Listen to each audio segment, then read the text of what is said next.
Good evening, Internet. My name's Dave Parkinson.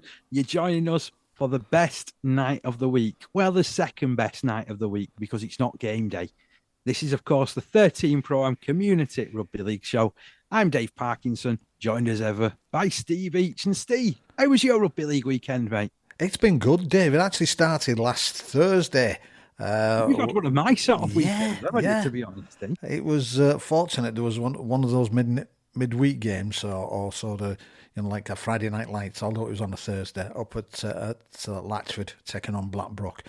And you know me, I always think that a nighttime game is really, really good. And it was when we got down there would been some other games on beforehand. Some of the kids that had been playing as well, and it was a good game. So we'll hear about that a little bit later on. And where else did he take you over the weekend? Did you well, I was in two minds because obviously, I like going watching Newton Storm because I've got a huge soft spot for them. And you've discovered Woolston Rovers lately, haven't you? That's right, yeah. And surprisingly, Woolston Rovers A, who are actually in the same division as Newton Storm, were taking on Roost Pioneers. And Roost Pioneers at the moment are the old conquerors. So it was, do I go watching Woolston? Do I go watching Newton play at Goulburn, which is always a tasty game? Anyway, I decided to go and watch the Newton, I was right, it was a tasty game. Turned out, it was one of those where you thought it was going to get away, and then the end result, you sort of look at it, thought, a couple of different things happening in that game, and it could have easily swung the other way. But I missed the Woolston A versus Roost Pioneers, and the old conquering Roost Pioneers at the moment, well, they got toppled. And again, we'll hear about that a little bit later. So plenty to come in this game from my particular plenty to come this episode. From my point of view, it was again a rugby-filled weekend. I was one of 15,000 people that was at the new Wilders Pool on Friday night. Can I call it that? Go on. Let me call it that. The new Wilders Pool, yeah. The new Wilders Pool, yeah. So I was over at Warrington watching Wigan do the business in Super League. I was very fortunate to get asked by League Express to do the match report for that one. But that was just an appetizer because I had my first experience of working on a wheelchair rugby league game on Saturday. So I was down in Birmingham. Now, this was the Magic round. And it's the first of 4 Magic rounds that they're having this season in the BetFred Wheelchair Super League. So this saw all 6 sides play off against each other. So it was Leeds Rhinos against London Roosters, Hull against Warrington, Halifax against Wigan. I got to commentate on the middle game. That was Hull against Warrington. Got a couple of nice interviews afterwards from man of the moment, Tristan at Norfolk, who I wish I'd known on that day he was going to get called into the international reckoning because he's been called up to train with the international side this coming weekend. I didn't know. I didn't know at that point. Nobody knew. It was only in the week when it's been announced that. And I also got to have a chat with Dave Abel, who I go back with a few years, actually. And really nice to catch up with him now. He's currently coaching the Warrington wheelchair side, in addition to working with Scotland as well on the wheelchair side. Yeah. So we had a little bit of a chat. So we've got that to come. And then on Sunday, I was asked to go down to, your second favourite place, Victoria Park. And then this was in the BetFred Women's Super League. Warrington taking on Wigan. What a game this was. So I've got all that to bring you as well. And 3 interviews from that. So I spoke with Lee Westwood, who's the Warrington head coach, with Mary Coleman, an outstanding second rower for Wigan, and with Lucy Johnson, who was making her Women's Super League debut for the Warriors as well. So we've got those interviews to come. So just because I wasn't at a National Conference League game doesn't mean that we don't have any interviews at all. So I've still been pretty busy on that score. I've still been pretty busy in keeping up to date with what happened in the National Conference League. So just because I was down in Birmingham didn't mean that I wasn't paying attention somewhere along the line to all the scores. So we've got the news of everything that's happened there. And of course, it was the start of the Southern Conference League. We'll have an update from the Holman, Eagles and Cumbrian League as well. And you've been keeping your eye, as you've already said, Steve, on the Northwest Men's League and the Yorkshire Men's League. So it's still a busy show in front of us, isn't it, Steve? It certainly is. And you know what's strange there, Parky, isn't it? We've both been away to the same ground this weekend, but it wasn't Featherstone. I know, that's usually the place That's a first, isn't it? Yeah.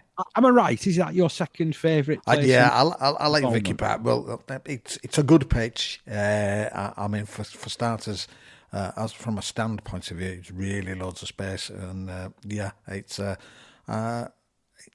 good venue in the sense of it gets lots of games on there, much the same as Featherstone in that respect. Yeah.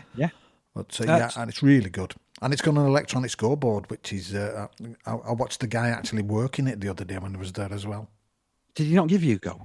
I was tempted, but it could have ended up with the wrong score, knowing my maths. It's a good job. It might just make sure it's set to the rugby league setting and not a rugby union setting. Yeah. Let's try and it goes up by 5 points instead of 4 or something.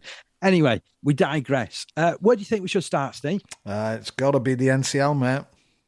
Okay, I'm happy that you've said that, to be honest. So, with my little notes, we'll also have a look as well at, because we've reached that sort of stage of the season, 4 or 5 games in, where we can start having a look at how league tables are starting to sort of settle down, can't we? We certainly can. So, results from the Premier Division. Hull Dockers 16, Thatterweath Crusaders 38, Hunslet ARLFC 66, Wigan St Pat's 0. And, special mention from that particular game for 2-try Tyler Dargan, 2-try Ben Shulver, Jordan Gale scoring a try and kicking 11 goals. They seem unstoppable at this moment in time, don't they? Hunslet Club Parkside, even the sides that can get near them, don't get near enough. That's another comfortable performance. It was a good performance as well from Loch Lane. So after leading 26 points to 18 at half-time against York Acorn, they went on and did the job by 44 points to 24, including a hat-trick from Craig Duncan. So well played to him and well played to Loch Lane. Over at Rochdale Mayfield, they've certainly been setting the cat amongst the pigeons, and this is a magnificent result. So we've already spoken as well about just how well that Kells have done on their return to the Premier Division. Well, even they were toppled over at Rochdale Mayfield by 40 points to 12. Standout performance from Dakota Tolhurst there, that good old Rochdale name. Yeah. The Australian centre scoring a couple of tries and proving a real thorn in the side there for Kells. Also in the Premier Division, this sounded like a hell of a tough game, to be fair. Siddle 2, Loughborough Hornets 15. He there was 10 points from Sam Kerwin. He scored a try and kicked 3 goals. But I wonder just how much of a demoralising effect that drop goal from Walker Taylor had on the impact. But that's a great result on the road, that, for Loughborough Hornets. Perhaps flying under the radar a little bit in these opening weekends that we've had of the season. I know certainly we've not spoke about them in quite... No, that's right, yeah. So we'll try and address that balance, I think, over the next sort of couple of weeks, because they've got some interesting fixtures coming up with Loughborough. Always a good side to watch as well. And I certainly know that Ian Rooney has them really well structured, well drilled, and they play some good rugby. Well, that's a tough win, that, isn't it, at Siddle? It is, because we always speak about Siddle, and the same as I say, because they're a really good team to watch. So just looking at where they are, though, which we'll discuss a bit later on, the division, is interesting, even after after 4 or 5 games. Yeah. I mean, we'll certainly come to discuss the division in just a minute, actually, to be fair, Steve. But I want to mention this result, because this goes down as the shock of shocks in the Premier Division so far this season. Well played to Lee Miners Rangers. I mean, it looked like they couldn't beat an egg the other week when I saw them play against Rochdale Mayfield. They were second best in that game, it would be fair to say. And I know that they've had a really rough start to the season, but they've gone to West Hull. They've only gone and beaten them by 20 points to 18. A key in that performance was standoff Rob Drake. He crossed for a try, kicked 4 goals as well. And I believe that although West Hull scored the final try 3 minutes from the end, they they couldn't convert it, which would have had them a share of the spoils. So ended up with Lee Rangers claiming a fantastic result on the road there by 20 points to 18. So let's have a look at this league table. So Hunslet ARLFC running away with it at the moment. 5 wins out of 5. A mammoth 241 points scored in those 5 games and just 42 conceded. So they're looking in particularly good shape. I've got to say, a better team defensively than them at the moment, though, is Wrathborough Hornets, who've only conceded 32 points from their 5 games. They currently sit in 3rd position with 3 wins, a draw and a loss. West Hull are 2nd with 4 wins and that loss against Lee Rangers. They'll kick themselves there, mate, won't they? Because that could really come back to bite them on the backside, as they say. It could. I mean, really, it should have been a draw, that one. Yeah. Know, and literally, they'll be kicking themselves, won't they? Yeah. But I like your pun there. I like what you did. I like your work. I'm enjoying it there, Steve. That's not being disrespectful to Lee Miners, by the way. Oh, no, not at all. That's massive for them, but, because, I mean, that in the context of this season so far, that could be a massive result for Lee Miners Rangers at the other end. Yes, exactly, yeah. So also in 4th position now is Rochdale Mayfield, 3 wins from the 4 games so far. They've also been pretty tight defensively. 62 points conceded in the 4 games, 94 points scored. Then it's Thatto Heath Crusaders with 3 wins, 2 losses. Kells, 3 wins, 2 losses. This is what you was talking about. Siddle with just 2 wins from their opening 5 games. Perhaps surprising that. Yes, yeah, and that's what I was alluding to, Parker. I mean, I would have thought they would have been, so certainly top 5. But same as I say, you only need a couple of teams to, and we say it every time, a couple of teams to push you close, and confidence. Winning games is an habit, losing games is an habit as well. But yeah. I'm surprised at that. But 5 games in, 2 wins. It's just strange. It's similar to last season, really, to be honest, because they ended up sort of struggling a little bit for form and then got some together at the back end of the season to, eventually take the part in the playoffs, didn't they? Yeah, and we talk about it, don't we, Packy, about, how there's ups and downs in games because of, players have commitments with family, friends, or other things are going on as well.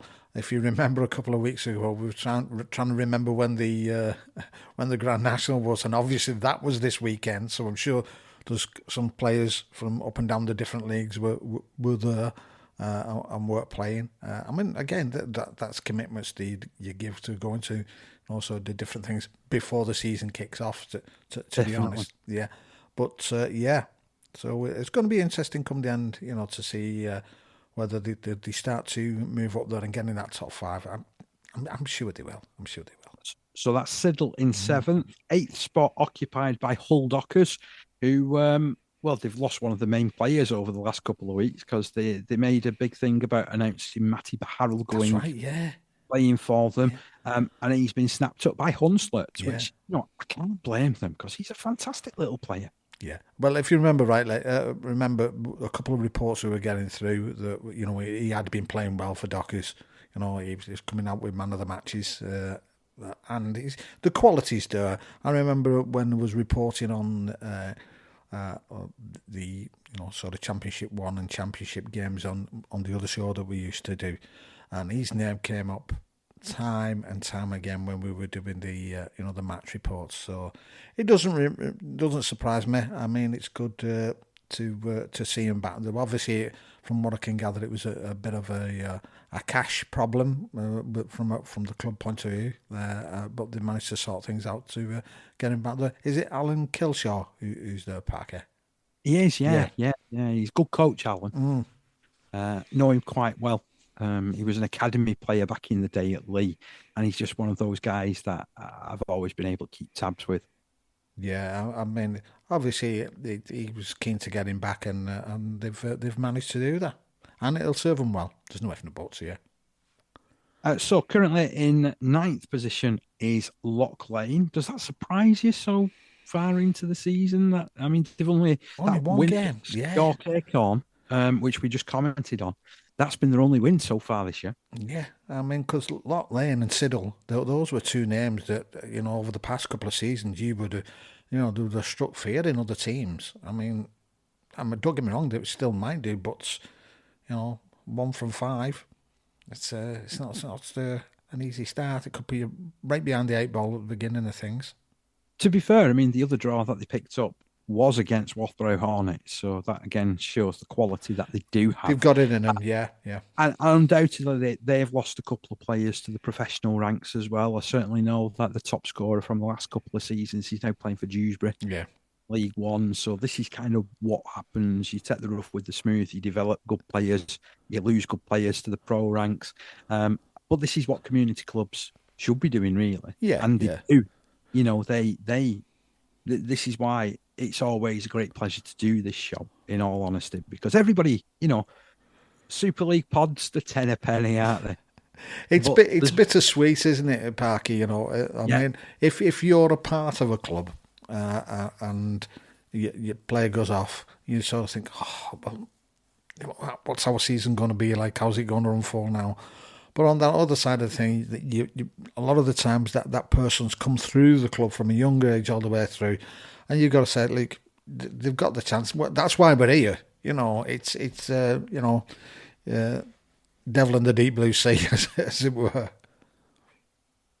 So sitting beneath Lock Lane is York Acorn, perhaps an expected sort of position. A lot of people tipping them to be, sort of battling against relegation. Lee Miners Rangers have moved off the bottom, courtesy of that victory at West Hull. And that win points to much better times ahead for me regarding Lee Miners Rangers. And sadly, Wigan St Pat's propping up the rest at the bottom of the table. Winless in 4 so far, but a long way to go. Yeah, it's going to be a long season for Wigan St Pat's, and I think we saw that early doors. We mentioned about them that we thought they might have been a bit more competitive, but it's not happening at the moment, is it? I mean, you've got to look at that result, and like we always say, it's great a team scoring all the points, but the thing they love the most, and the coach will love. Over that 0 against Wigan St Pat's from Onslet ARLFC, because that's huge, and it's going to be tough for Wigan St Pat's. Let's look at Division 1, shall we? So we've commented about how this is warming up to be perhaps the most competitive of the National Conference League divisions, although I'm sure those teams in Division 2 will be having words to say and hearing me say those words. And, well, there's been a couple of big scores this weekend. So starting off with Clockface Miners, 56, Featherstone Lions, 16. The highlight here was a Kenny Hughes hat-trick, 2 tries each for Tom Taylor and Brandon Lewis. Clockface getting back to the fluent best. How does that happen, Parky? How do you go from being absolutely battered one week to actually wiping the floor with the team the week after? I mean, they've really got back on the horse there, haven't they? Massively. They were leading 30 points to 0 at half time as well, Steve. So they've had a real purple patch there, haven't they? Yeah, absolutely have. I mean, it makes you wonder what had gone on the week before for that scoreline, because obviously the guys are on fire there. Very similar sort of scoreline for Stanley as well, away at Thornhill Trojans. So they ended up winning by 54 points to 16. Thornhill Trojans really struggling at the moment. I know you said it's looking like a long season as far as Wigan St Pat's are concerned. You could argue just the same for Thornhill. In their 6 games, they've conceded 222 points. Yeah, probably more so because Wigan St Pat's have only lost 4 games. I mean, Thornhill have lost 6, so that's a big chunk. And like you say, what is it? 222 points against so far this season. Special mention there for former Lions international Ben Selby. 4 tries and a goal next to his name this weekend. 2 tries as well for Tyler Hart, standing late in good form. And I do like to see them do some good stuff, to be honest, Stanley, because they're very committed within the area, aren't they? And they're always one of these clubs that I don't know. I really like to see well. I know they were very, very good, weren't they? When we got to chat with Tom, they were very, very good, very open. Yeah. Were excellent in telling us about how they got back to training during the COVID times. Yeah, I mean, it's another one of those clubs that we talk about every week that are buying into what we're trying to do here, and it's great that they get involved. And obviously, certainly during lockdown, we could give them an opportunity for them to tell us their story and what they were doing, like quite a few of the other clubs as well. But yeah, it is with Stanley. You sort of look at them and they're always a name that are either there or thereabouts, whether it be in the competition or doing things off the field as well. I do plan to actually go back and have a chat with Stanley at some point this season. So look out for that one. And I'm putting you on notice, fellas, because I want to have another chat and an update, because we've not had a proper update for a couple of seasons. Right, continuing with our Division 1 roundup, and what a win this is on the road. I've often said that if you're travelling into Cumbria and you're coming back with positive results, this means that you're in for a good season. I think it's already evident that West Bowling are in for a great season at the moment. It's going to take it looks like at this early stage, it's going to take a good team to topple them. So it was 10-all at half-time against Egremont Rangers. West Bowling pulling away in the second half to win by 34 points to 14. And 2 tries there as well for Daniel Gregory. So well done to him. Well done to West Bowling. Heworth, they've certainly found their feet as well in Division 1 after a couple of early losses. They were leading by 16 points to 6 at half-time against Crossfields. Our old mate, Danny Cassidy, scoring a try and kicking 3 goals for Crossfields in the end. But ultimately, it was Heworth who proved too strong with Billy Sturdy, proving the difference there with a couple of tries. So well done to him. And also with a very, very solid win indeed, Alton Raiders pushed all the way by Pilkington Rex. Although when I was reading the report and I saw the team sheet, you look at the scoreline and you think that's a close game. And Pilkington Rex have done exactly what they did against Ince Rose Bridge the week before. So they've lost by 6 points. They lost by 6 points against Ince Rose Bridge. Yeah. But as you heard me talking about that game last week, you wouldn't have been surprised had Ince won by another 10 or 12 points, because I thought that was the difference on the day. It was 2 late tries from Pilks Rex that got them within touching distance, both of which scored by, we can say it, player coach Jamie Smith. New boy. Yeah. He's pulled the boots on again. He's still got the magic, hasn't he? Got the magic. Yeah, so hopefully I'll get to have a chat with him this weekend, because that's my destination when they take on Skirler. So looking forward to that one. But Pilks Rex just getting pipped in the end by Alton Raiders, who scored 4 tries to 3 in the final analysis. Talking of Skirler, they had a great win against Ince Rose Bridge, winning by 28 points to 14. And it was Lions' second rower, Josh Oliver, who scored a couple of tries. Now, this fella, for a back row forward, he's quite a prolific try scorer. So I think he ended with like 12, 13 tries at the end of last season. He looks on course to do the same this year. He offers some real firepower. Not the biggest of forwards that you're ever going to see. But I tell you what, he's got total effort. Yeah. And he can run a good line. And he's strong as an ox. Yeah, just looking in there as well for Ince Rose Bridge, the Valentines have got on the score sheet once again.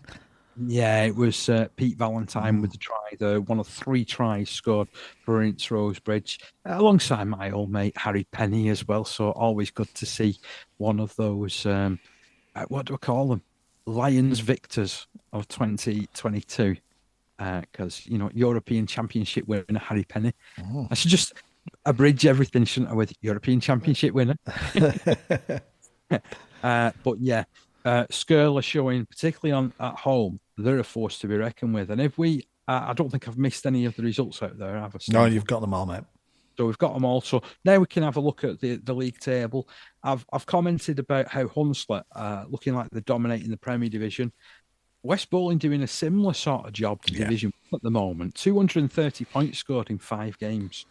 Then there's a whole heap of clubs that are tucked in right behind them. So there's 4 clubs, each with 4 wins out of 6 encounters. So Heworth are second by virtue of a better point difference. Then you have Alton Raiders, who have a bit of a better point difference now than they did the other week. I mean, they got battered, so they've done well to recover, get back on the winning run as it is. Skirler with just a +6 point differential. Then you've got Clockface Miners with a minus point differential. And that's why they currently find themselves in 5th place in the division. But this is one of those divisions that you get a couple of wins, it'll move right up. Yeah. And you get a couple of losses and you drop right down. Yeah. Because tucked in just behind those are Stanningley with 3 wins out of 5. Hillocks Rex with 3 wins out of 6. Ince Bridge, 3 wins out of 6. And then you've got Egremont Rangers, who are in a bit of a rebuilding phase. Crossfields, who've won 2 of their 5 games. And then currently you've got Featherstone Lions and Thornhill Trojans at risk of being cut adrift. But as it stands, that's still a bridgeable gap, isn't it? Yeah. Something to say, there's nothing, Thornhill Trojans, they were saying like, okay, they've lost 6. But he said they've only got to put 2 wins together and they'll start challenging that, so those just above. And this happened last year, if you remember rightly, with who was that? It was Featherstone Lions, wasn't it? Featherstone Lions, terrible start to the season, and then they managed to get about something like 6 wins. That's right, yeah. Just pushed them up and had them challenging, didn't it? Yeah, but they've got to do it. They've got to get a win soon, I think, for get that, that momentum we were on about. But yeah, you look at Clockface, though, it's not a good job, but it's handy that you scored 56 this week when you got, caned by a slightly bigger amount the week before. So even though that points difference is in the negative, it could have been a lot worse in the negative if they hadn't have performed this week. So looking at Division 2, I've just got a couple of my notes here, so I'll run through sort of the scores. I know we've got a match report from this one as well, so I'll leave that one till the end for your good self there, Steve. Okay, no. So we have Milford 34, East Leeds 0. Great win that for Milford. I know that they've certainly been on a downward spiral over this last sort of 18-month period. So let's hope that this is the start of them building back. I believe that Sam Best was amongst their best. He scored 2 tries and kicked 5 goals. Yeah. No, really good performance from Milford. They only led by 12-0 at half-time as well, but then scored 4 tries right round about the hour mark. So I think they scored a couple before the hour and a couple right after to sort of take that victory out for East Leeds. Again, no, they didn't score last week, did they? I don't know what's happening there. No. They're at risk of getting into Wakefield Trinity territory, aren't they? If they don't scoring some points soon. I think they should play Wakefield and they could have a chance of winning. I think even they beat Wakefield at the moment. Can I get away with that? I think we might. Myton Warriors 36, Barrow Island 20. This is a fantastic result this for Myton Warriors. Yes, I know that Barrow Island were underhanded or unmanned or whatever you want to call it. They were undermanned. Probably that's the word I was searching for and struggling about because I think they travel with 14 players. So whenever you travel with 14 players, you're always going to struggle with things like any sort of switches because it's so hard, isn't it, to rotate just the one player. But, take nothing away from Myton Warriors and in particular Nathan Slater. So he's a guy that, again, we talked about on this show for quite a long while. Wherever he's played before, he's always been a regular try scorer. He only popped over for 4, didn't he, this weekend? So he's right back amongst the tries, right back amongst the points, and Myton Warriors back amongst the wins. There was another high-scoring performance from Normanton Knights, defeating Wigan St Jude's by 38 points to 22.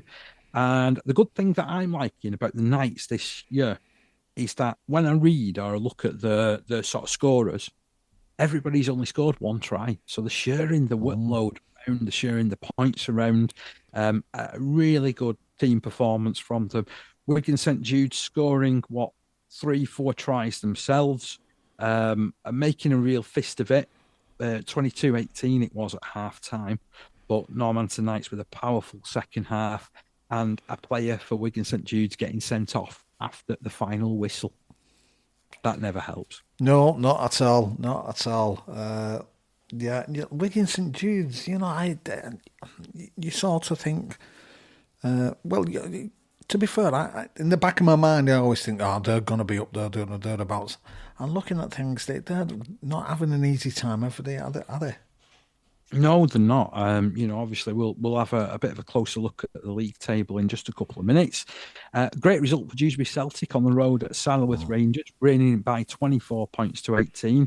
This despite Whitehead's 2 tries and 3 goals for Saddleworth, but there was 2 tries for Copley and 2 goals for him as well for Dewsbury Celtic, which nudged the result in their favour.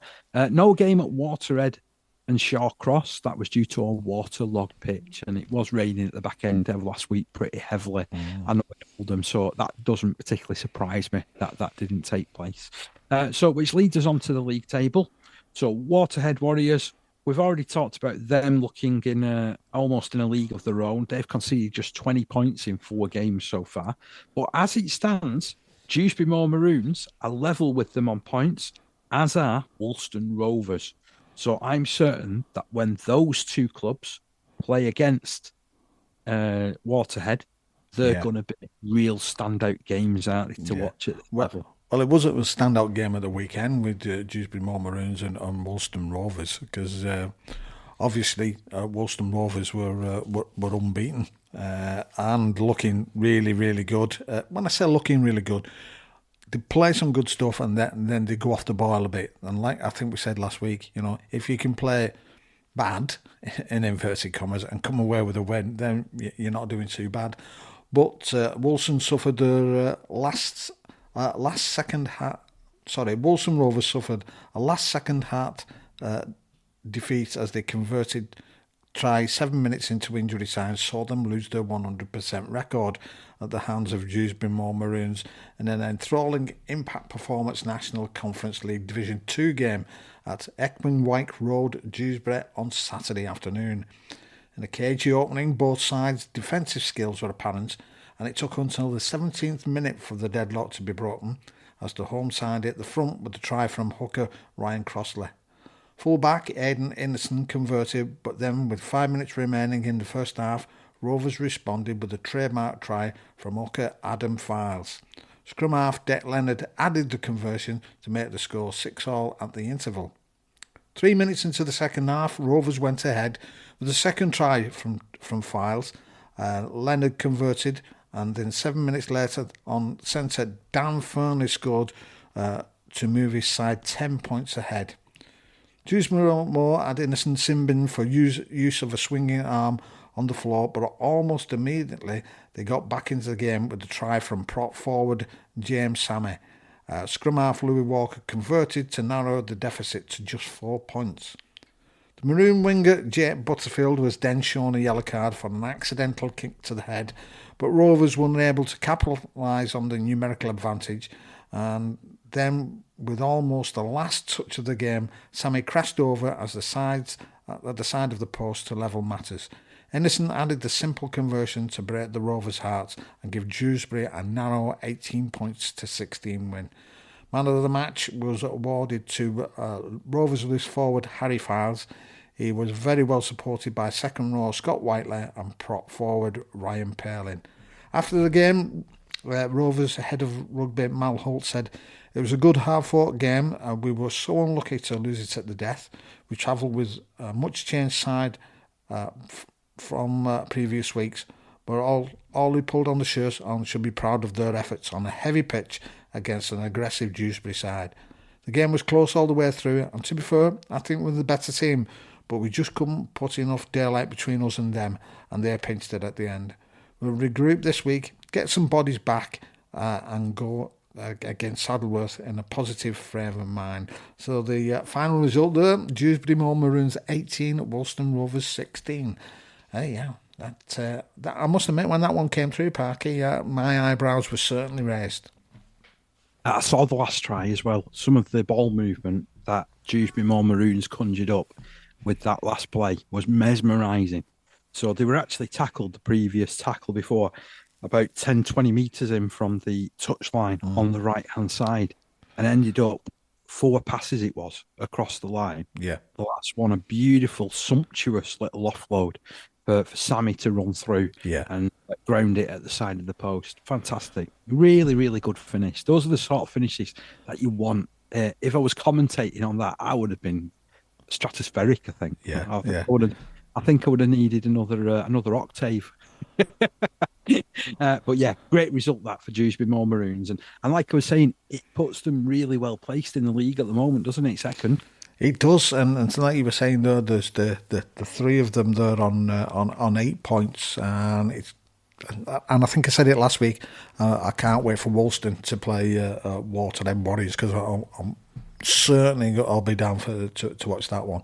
And when Dewsbury Moor Maroons return down this neck of the woods, I'm sure that Woolston will be looking to get their own back there. So some good games already warming up. Ready for the rest of the season. And if you kind of look at the rest of the division as well, like Division 1, very competitive, not much between the spread for the rest.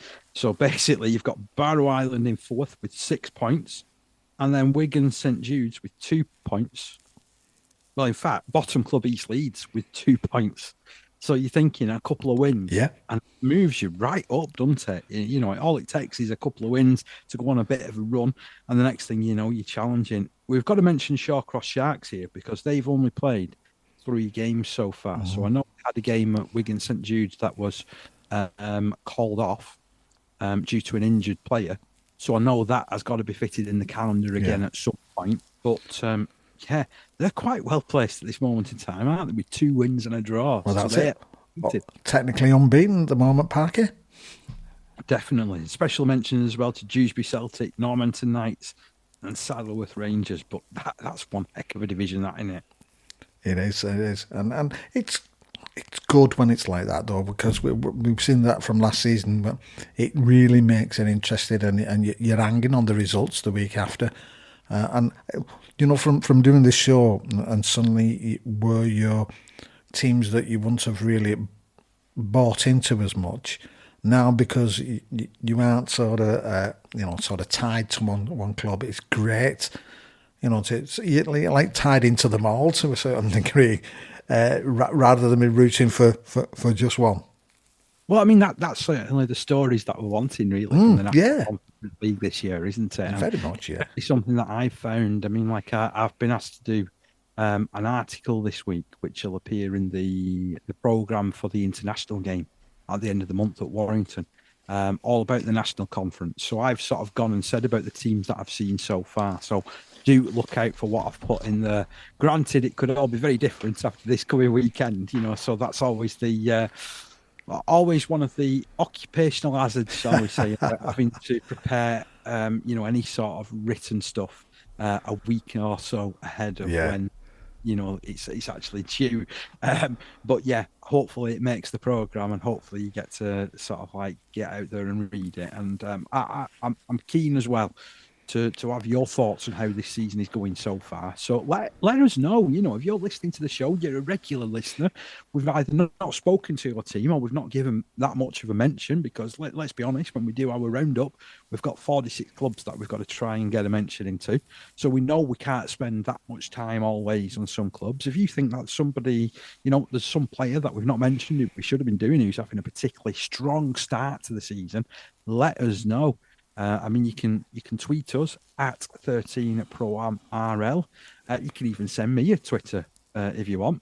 I'm always up for a bit of a chat, although I've got to work at some point. So if you don't get a reply straight away, it's probably because I'm interviewing somebody at that particular moment. Parky's saving up so we can get one of them blue ticks outside of his name. Yeah, at Dave Parkinson RL if you want to send me a message and tell me who's going well. But yes, moving on to Division 3, and it would be fair to say there's a couple of clubs here that's doing well as well. Seamless linking. What a link. Oldham St Anne's had a fantastic victory against Ellenborough Rangers. We've spoken about the start that Ellenborough have made. Obviously, very much a free-scoring side. But Oldham St Anne's winning that one by 44 points to 18. And again, the good thing about this particular victory, so many different try scorers, everybody getting one try each. So they scored 8 tries in total there, 6 of them being converted by cash-in as well. So, yeah, good win that against Ellenborough Rangers. There were other fine wins for Bentley at home to Hensingham by 22 points to 4. A hat-trick there for Marchant, being the sort of performance in that one to look out for. Beverley put 80 points on Seaton Rangers. This is a magnificent result for them. We did actually say about when we spoke to Beverley that they wanted to make a real statement in Division 3 this season and show that the club is coming back. And it included 36 individual points for Josh Poskett. He scored 3 tries and kicked 12 goals. Brother Lewis also chipped in with tries, and there was 2 tries each for Joe Rose, Bobby Howdle, and Alex Nuttall as they overcame Seaton Rangers, who currently find themselves bottom of the division. So other good result for Millham, who's had a real strong start to the season, Millham. I've got to compliment this guy as well. You're looking forward to me mentioning, you know who I'm going to mention here now, Steve. So there was 2 tries from Amanaki Saumaki.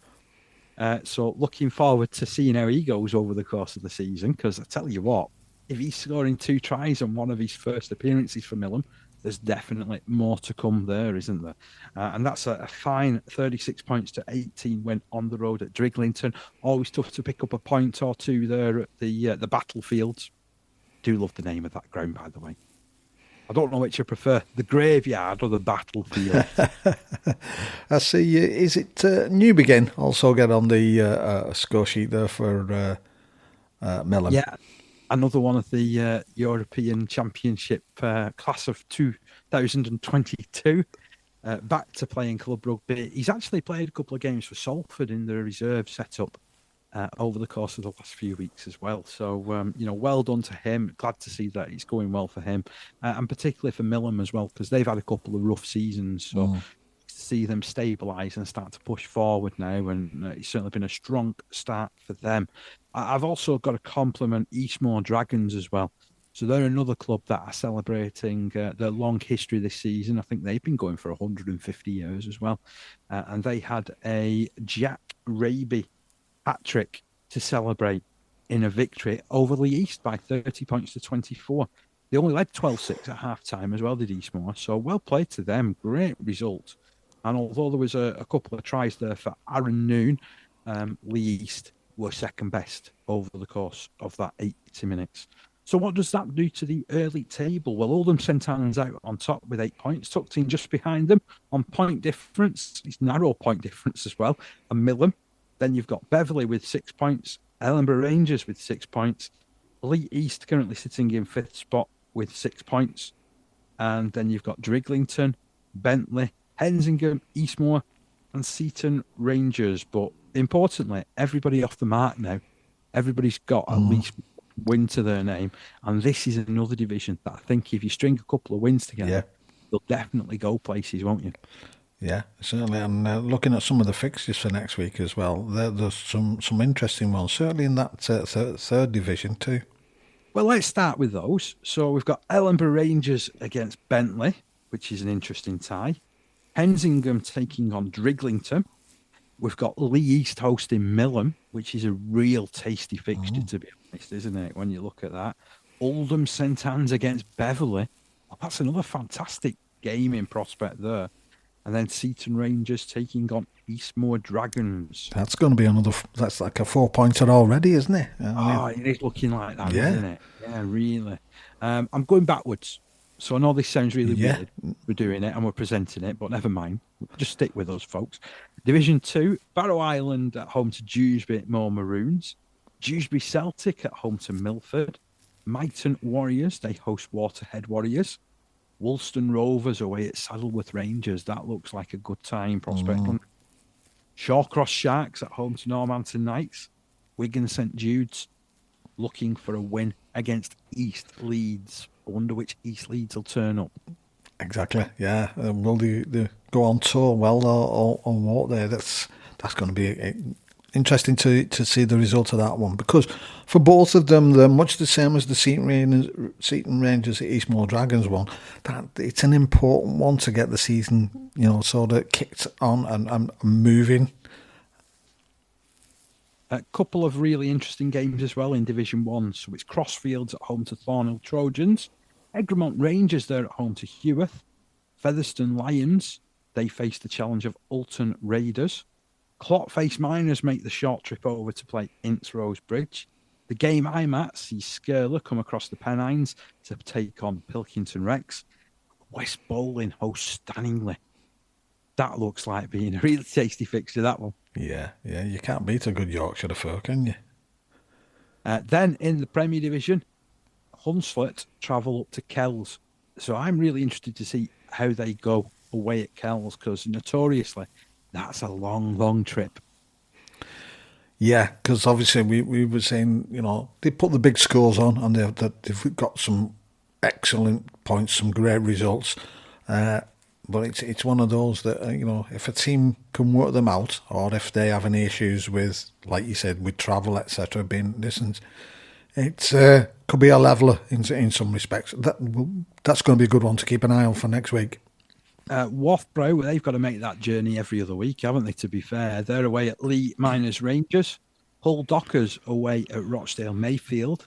Siddle take on West Hull. Oh, looks like a tasty morsel. Wigan St Pat's host Lock Lane. Thatto Heath Crusaders, they're away at York Acorn. And that is your National Conference League results and summary, all done and dusted for the week.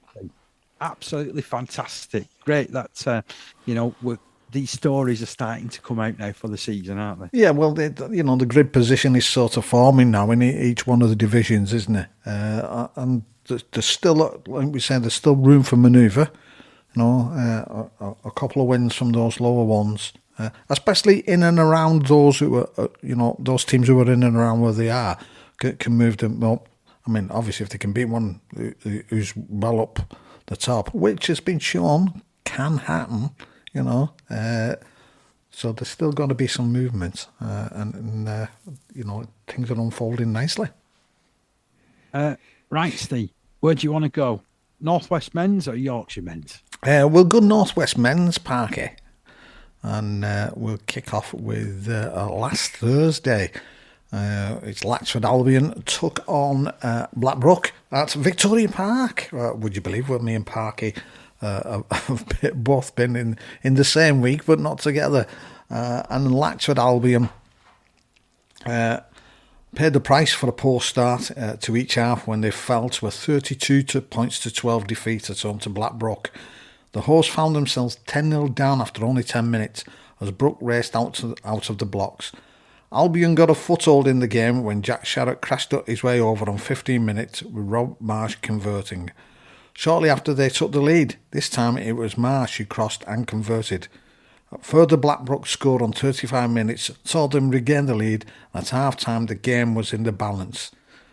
Any hopes of a strong Albion half were hampered when Rhys Hughes was sin-binned after just 5 minutes into the second half, with the visitors exploiting the extra space to register 2 quick-fire converted tries to ultimately put the game out of the reach of the hosts.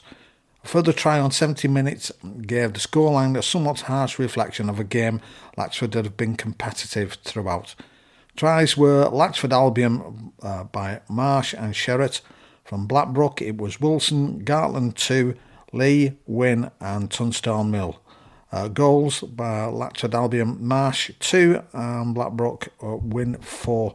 Standout players in the game, certainly for Blackbrook, were Lewis Gartland at 6, Adams Smith at 7, a real good partnership there. Plus fullback Michael Wynne really chiming into the line, and loose forward Rhys Jackson also having a cracking game. So that was the Thursday night special, as you might say. A good win there. It was a good win for Blackbrook. Someone said the first half, as the report says there, the first half, you couldn't have said definitely who was going to, move away in the second half, and that sin binning early doors in the second half was crucial It really was. No malice to it at all. It was just one of those things where it caught him on the chin. He was down for a little while, and the referee had to sin bin him. And Blackbrook exploited the Latchford right edge, which was weak. And then once they sort of settled down, got that confidence, started playing some really nice rugby, getting the ball about. And as I said, that spine of players I've just been telling you about, they're all linked up and played some really good stuff. Latchford themselves, started opening up and trying, obviously pushing it to try and sort of get back into the game. Again, we're playing some really open rugby league. But Blackbrook, give them the due, defended really well in that second half as well as attacking and putting some good rugby on. Sounds like it was a good encounter, that then. Really nice way to spend your Thursday night. What happened with the rest of the weekend, Steve? Yep. Let's have a look at the rest of the results. So, let's move on. We've got Ashton Burrs, 82, Hindley 12. Oral St. This one was one of the ones I was keeping my eye on. Oral St. James 18, Earthfinch 12. So I know we've sort of kept that. Well, I know you've been up to see Earthfinch, and I've been to see them this season as well. And they've been playing really well. Oral St. James is another team we've kept an eye on as well. So that is a good win for Oral St. James. Earthfinch will be disappointed, obviously, going into the Barla Cup final in a couple of weeks' time. They'll want to get back on the horse. I think this next week and see if they can, get back to winning ways. Then we've got Halton Falmouth Hornets 38, Esher Attons 10, and then moving over into Division 1. We've got West Orton Lions 8, Ulverston 24. Good win for Ulverston there. Tatooine Crusaders a 40, Wigan St Cuthbert's 16. And then the Salford Derby, Foley Lane 22, Salford City Roosters 28. I saw a video of this one, to be honest, of Salford Roosters celebrating. It sounds like it was the start of a good night for Salford Roosters, that one. Yeah, it's always a big game, that one, I must admit. Dalton 28, Chorley Panthers 35. That's a great away win for Chorley Panthers. Cadishead Rhinos 18, Wigan Springview 36. Then we're moving over into Division 2. Kicking things off with one that was a very big surprise. It was Woolston Rovers A taking on Roost Pioneers. Roost Pioneers at the moment sort of really pushing ahead and being all-conquering at the moment. Travelling to Woolston Rovers, just round the corner, as I say, I was in 2 minds for going to see this one. And how wrong what a wrong choice I made, because it was Woolston Rovers A 32, Roost Pioneers 22. Yeah, Woolston Rovers bounced back to winning ways with a brilliant home victory over previously unbeaten league leaders Roost Pioneers in the North West Men's League Division 2 encounter at Monk's Sport Club. Rovers opened the scoring in the very first minute when second rowan Patrick Mazur broke through and the Roost line and raced 60 metres to score. Standoff Craig Lawton converted, and then 9 minutes later, good angling close to the line paved the way for Lawton to power over, Lawton landing the conversion to his own try. A mistake by Rovers from the restart gifted Roost possession, and centre Josh Cohen went over from close range, and standoff Ricky Donoghue converted. But then a penalty to Rovers put them deep into the Roost half, and slick passing saw the ball reach centre Carl Sherritt, who scored on the left-hand side, Lawton adding the conversion. Roost then capitalised on a Rovers error from a kick-through as centre Rob Shepherd collected the loose ball to score wide out, but then just before the half hour, Mark Mazur broke through once again to claim his second try of the game. As the game entered the closing stages of the half, a penalty for Roost got themselves close to the Rovers line, and substitute Dan White crashed over on the right. Donoghue once again converted, and then full-back Jordan Ashton stretched out to score on the left. Donoghue once again successful to make the half-time score 22 points all. Rovers moved back in front 8 minutes into the second half when a long ball from Lawton found Sherritt, who used his strength to go over wide out on the left, and they made sure of the win in the last minute as hooker Jack Hancock went from dummy half to force his way over at the side of the post. Lawton added the conversion to complete an excellent 32-22 win for his side. Man of the match was awarded to Rovers hooker Jack Hancock. He was well supported by second row Patrick Mazur and loose forward Sam Wood. After the game, Rovers NCL head coach Billy Sheen, who took control of the North West Men's League side for this game, said, "That really was a great effort. From 1 to 17, every player gave their all and got their just reward. To beat the unbeaten league leaders was a great confidence boost for the lads after a couple of poor results. It certainly was no fluke and thoroughly deserved. To keep them pointless in the second half was particularly pleasing, and hopefully we can build on this with a win or with more wins over in the next few weeks." So cracking win there. Woolston Rovers A 32, Roost Pioneers 22. Outstanding, that. Really outstanding win from the sound. I'll tell you what's interesting. I did hear that Roost only travelled, I think it was with 16 players. But, I mean, at the end of the day, it's still a great win. And it's interesting that Billy was looking after, obviously, the A team. And I presume Mal was looking after the NCL team by looking at the reports. But that's the whole idea, isn't it, of having an A team. So they integrate. If you get any injuries and any lack of former players in your senior team, you can then bring players through. And if they're used to, sort of training and playing in the same, shapes and processes, that is only going to bode well moving forward. And I think, as you've said as well, it was a big weekend, wasn't it, at Aintree? So maybe the actual coaching staff had decided to go off, or it had already been pre-booked well before these fixtures were announced. But yeah, you're right in picking that, and I know certainly Crossfields are another good example of this, of players that quite readily end up moving between A team and the NCL.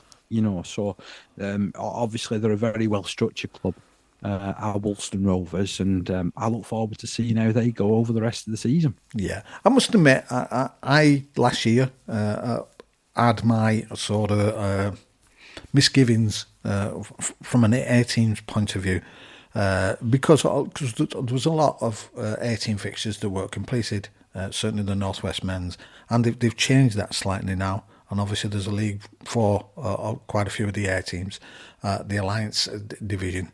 But those who did complete fixtures, it looks as though they've kept them in the relative leagues that they're in, divisions that they're in, and rightly so.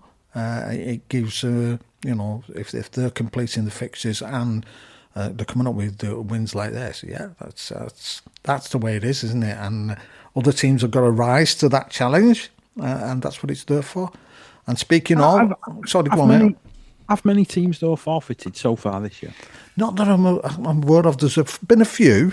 I know Latchford forfeited one, but like we said a couple of weeks ago, we give the reason behind that, and it was a legitimate reason. At the moment, I've not seen many, the odd one or two, but nothing, towards like it was last year.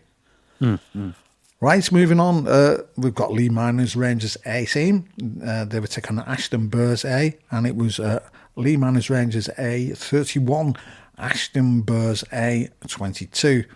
I saw a picture from the end of this game, and well played to the Ashton Burrs A side, because they gave a debut to, I think it was 3 of their under 18s. So that's what it's all about as well, isn't it? Yeah, it's seeing players through, and sometimes I'm conscious that we don't always mention this progression that helps throughout, that, and it gets done throughout the community game, doesn't it? This progression from 18s into A teams, into first teams. It's the way that you kind of want things to go. That's right, and that's the way you build your structure, isn't it? I harp on that. These clubs are like schools. Yeah.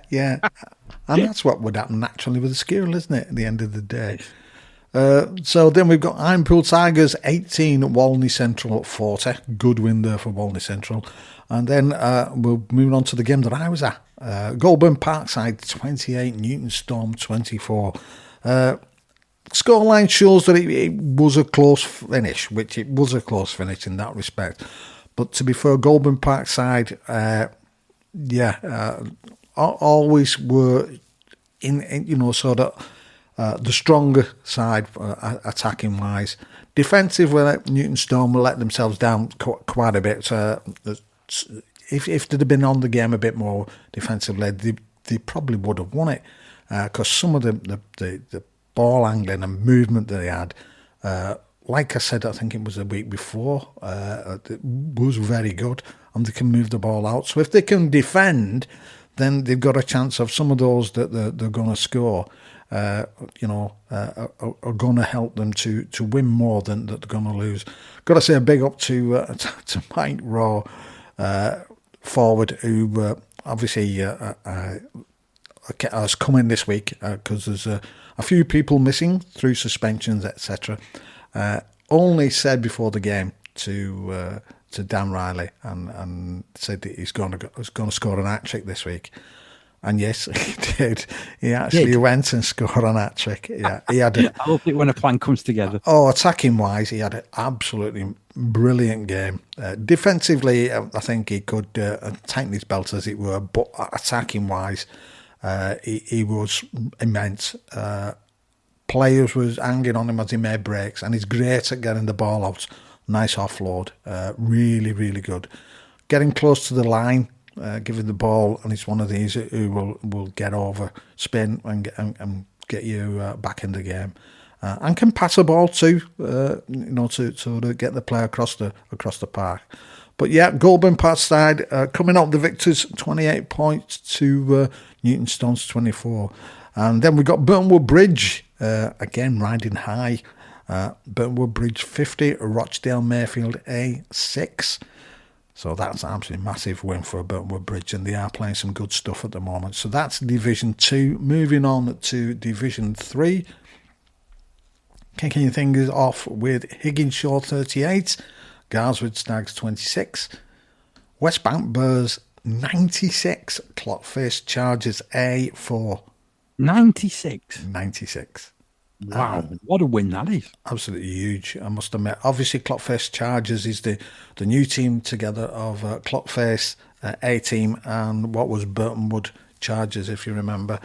Sounds like they've just introduced themselves after that. My point being, the way I look at it, this could have been one of those games last season where the could have been forfeited. Yeah, it didn't take place. So yeah, you're right. And I mean, as much as that's painful, very painful. The thing is, hopefully next week, we see the Chargers, sort of bouncing back for that and putting in a better performance. Then we've got Crossfields A-0, Waterhead Warriors A-24. Not sure that might have been forfeited. So we'll move on to Division 4. And starting off with Bank Key Bulls 32, Preston and South Ribble Rabbitohs 16. We've got to get them on at some point, haven't we? Well, both of them actually, haven't we? Because I don't think we've had Bank Key Bulls on, have we? We've not had Bank Key Bulls on, no, because I think at the time they weren't running a first team, whether they got like all their age groups. That's right, yeah. Really good in pushing younger players through, but yeah. But we definitely need to have a chat with both of those. Yeah. If there's anybody listening that's from those clubs, we'd love to get you involved. We'd love to feature you. We do like featuring clubs and finding out what they're all about. So, again, feel free to drop me a message at Dave Parkinson RL on Twitter, or drop the show a message at 13ProAm RL. Then we've got Liverpool Lizards against Runcorn Highfield. Now, this was a fixture was actually swapped round and played at Liverpool Lizards. Originally, it should have been at Runcorn Highfield. But I believe, if I'm not wrong, I think they had the goalposts stolen. So so it had to be changed. And you've got to say well done to Liverpool Lizards to turning around and saying, no problems whatsoever. The score was Liverpool Lizards 0, Runcorn Highfield 72. So obviously taking a real advantage there, Runcorn Highfield. Got a bit more on this as well. So their try scorers were Mark Ryan, he got 2. Keith Walker got 2. Sean McWhirter, he got 2, with 1 each for Kyle Robinson and the captain, Jordan Holland. But special mention goes to Callum Kearns. He grabbed 5 tries, a real 5-star performance from him. He's made that, get this, 9 tries in just 4 games this season for the fullback. He's in a real rich vein of form, isn't he? Very much so, very much so. So that's Liverpool Lizards 0, Runcorn 72. But Parky, the game you should have been at, it was Bolton RLFC against Wigan Springview A. And the result was Bolton RLFC 42, Wigan Springview A 40. That is a high scorer. That really is a high scorer, that. Value for money all round there. That's perhaps a little bit too high scoring. But it was close, and that's close. Yeah. Lions Division, as I was saying, the A teams, Lee East A 24, Oldham St Anne's A 36, and I think the Piltrax A1 against Intros Bridge A may have been forfeited. So that's the roundup of the Northwest Men's results for this week. So the fixtures this coming weekend, this coming Saturday, all these games taking place in Saturday. There's no midweek wonders this time round, Steve. Sorry about that. So in the Premier Division, it's Blackbrook hosting Halton Farmouth Hornets, Hindley going over to play Latchford Albion, Sheffington Sharks hosting Orrell St James. From Division 1, Chorley Panthers are at home to Wigan Springview, Dalton host West Orton Lions, Ulverston travel over to play against Salford City Roosters, while Thatto Heath Crusaders host Folly Lane. Wigan St Cuthberts, they complete this section's fixtures with a home tie against Caddy's Head Rhinos. In Division 2, it's Ashton Burrs A hosting Woolston Rovers A. Burtonwood Bridge, they're at home to Lee Miners Rangers A. Pinepool Tigers travel up to Newton Storm. Roost Pioneers host Golden Parkside. And Rochdale Mayfield A, they've got an away trip at Walney Central. Division 3 sees Blackpool Scorpions host Higginshaw. Garswood Stags at home to Westbank Burrs. Clockface Chargers A are away at Rochdale Hornets, with Crossfields A due to host Langworthy Reds. And in Division 4, Blackpool Stanley host Bankkey Bulls. Preston and South Ribble Rabbitohs travel across to Bolton. Culture Eagles, they're at home to Runcorn Highfield. And Garswood Stags Reserves go over to face Liverpool Lizards. In the Alliance Division, it's Ince Bridge A hosting Lee East A, Oldham St Anne's A hosting Wigan St Jude's A, and currently Pilkington Rex A due to play against Orrell St James A. So lots to come this weekend in the Northwest Men's League. Shall we look at the results from the Yorkshire Men's League as well, Steve? Yeah, crack on, Park, yeah. So, you might have a couple more of these, so see if you can bring them up, because I'm reading from a paper that was published on Monday. All right. So, in the Premier Division, we've got King Cross Park against Almonry Spartans. No result. I'm not sure whether you've got anything at your end. Obviously, when you want the computer to really wind up and help you, it doesn't work. It decides, doesn't it? I know how it is. But in the meantime, I've got Brighouse Rangers 23, Doncaster Tolbar 12, Fryston Warriors 17, Siddle Academy 10, and Westgate Common 26, Newsom Panthers 32. So that outstanding game, which said no result, was King Cross Park against Almonry Spartans. And that was King Cross Park 34, Almonry Spartans 18. Great result that for King Cross Park.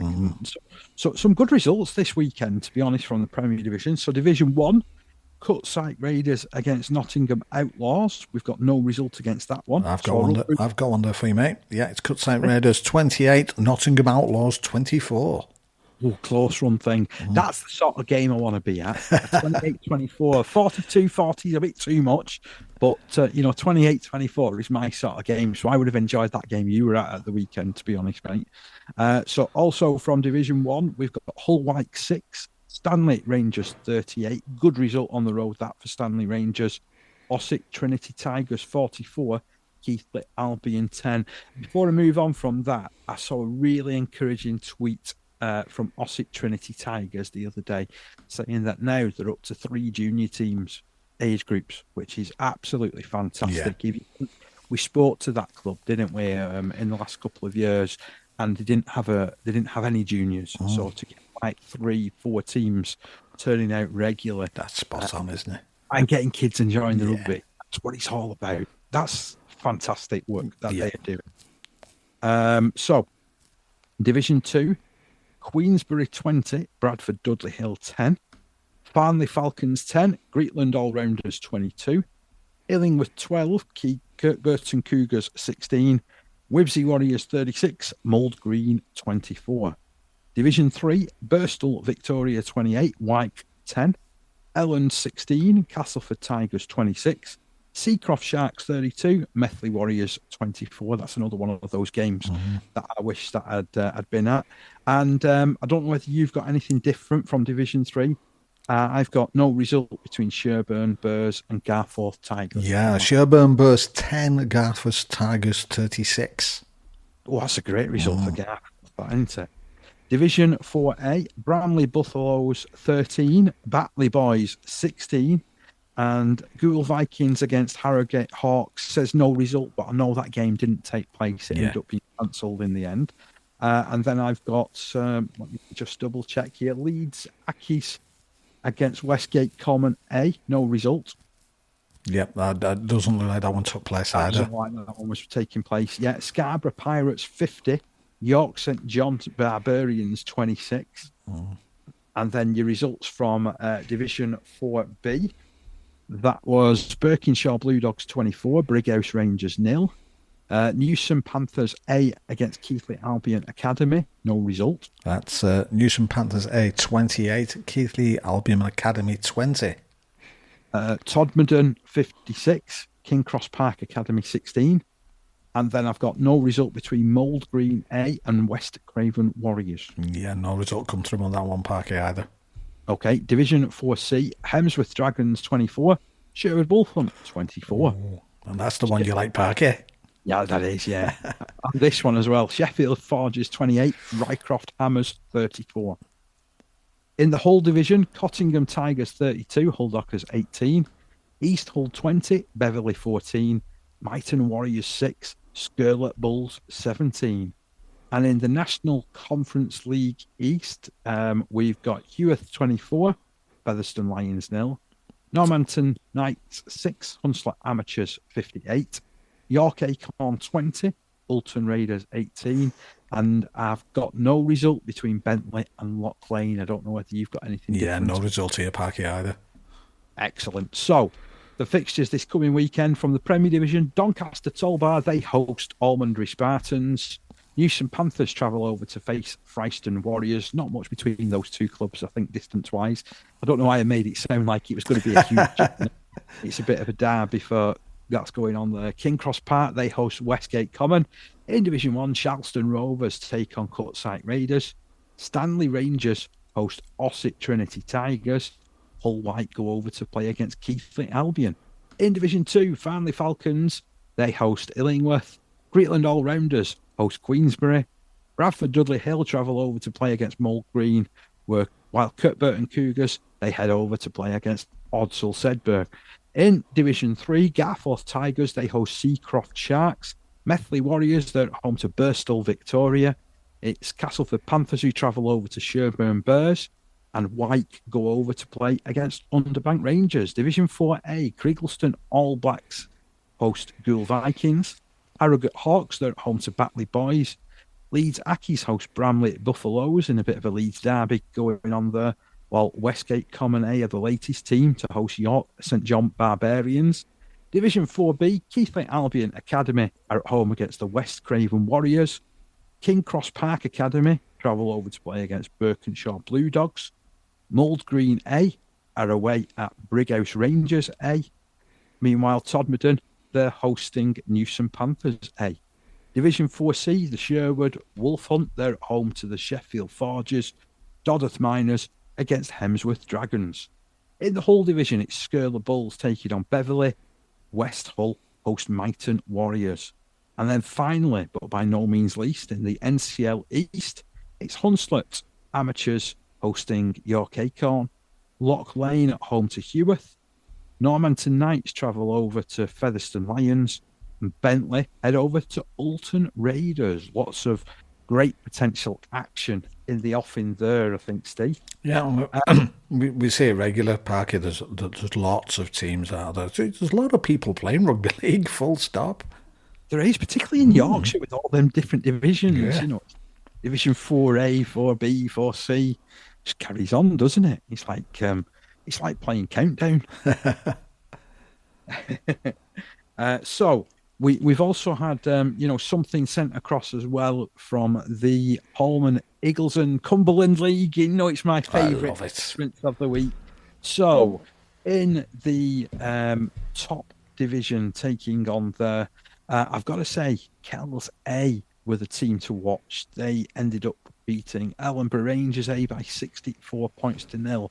The man of the moment was Aaron Burns. He got 4 tries and 8 goals in that route, while Blaine Graham and Jamie Jennings, they also got a brace apiece. And other touchdowns went the way of Bailey Morton, Martin O'Neill, Casey Chambers and Corey Chambers. It was also a pretty emphatic result as well for Dissington.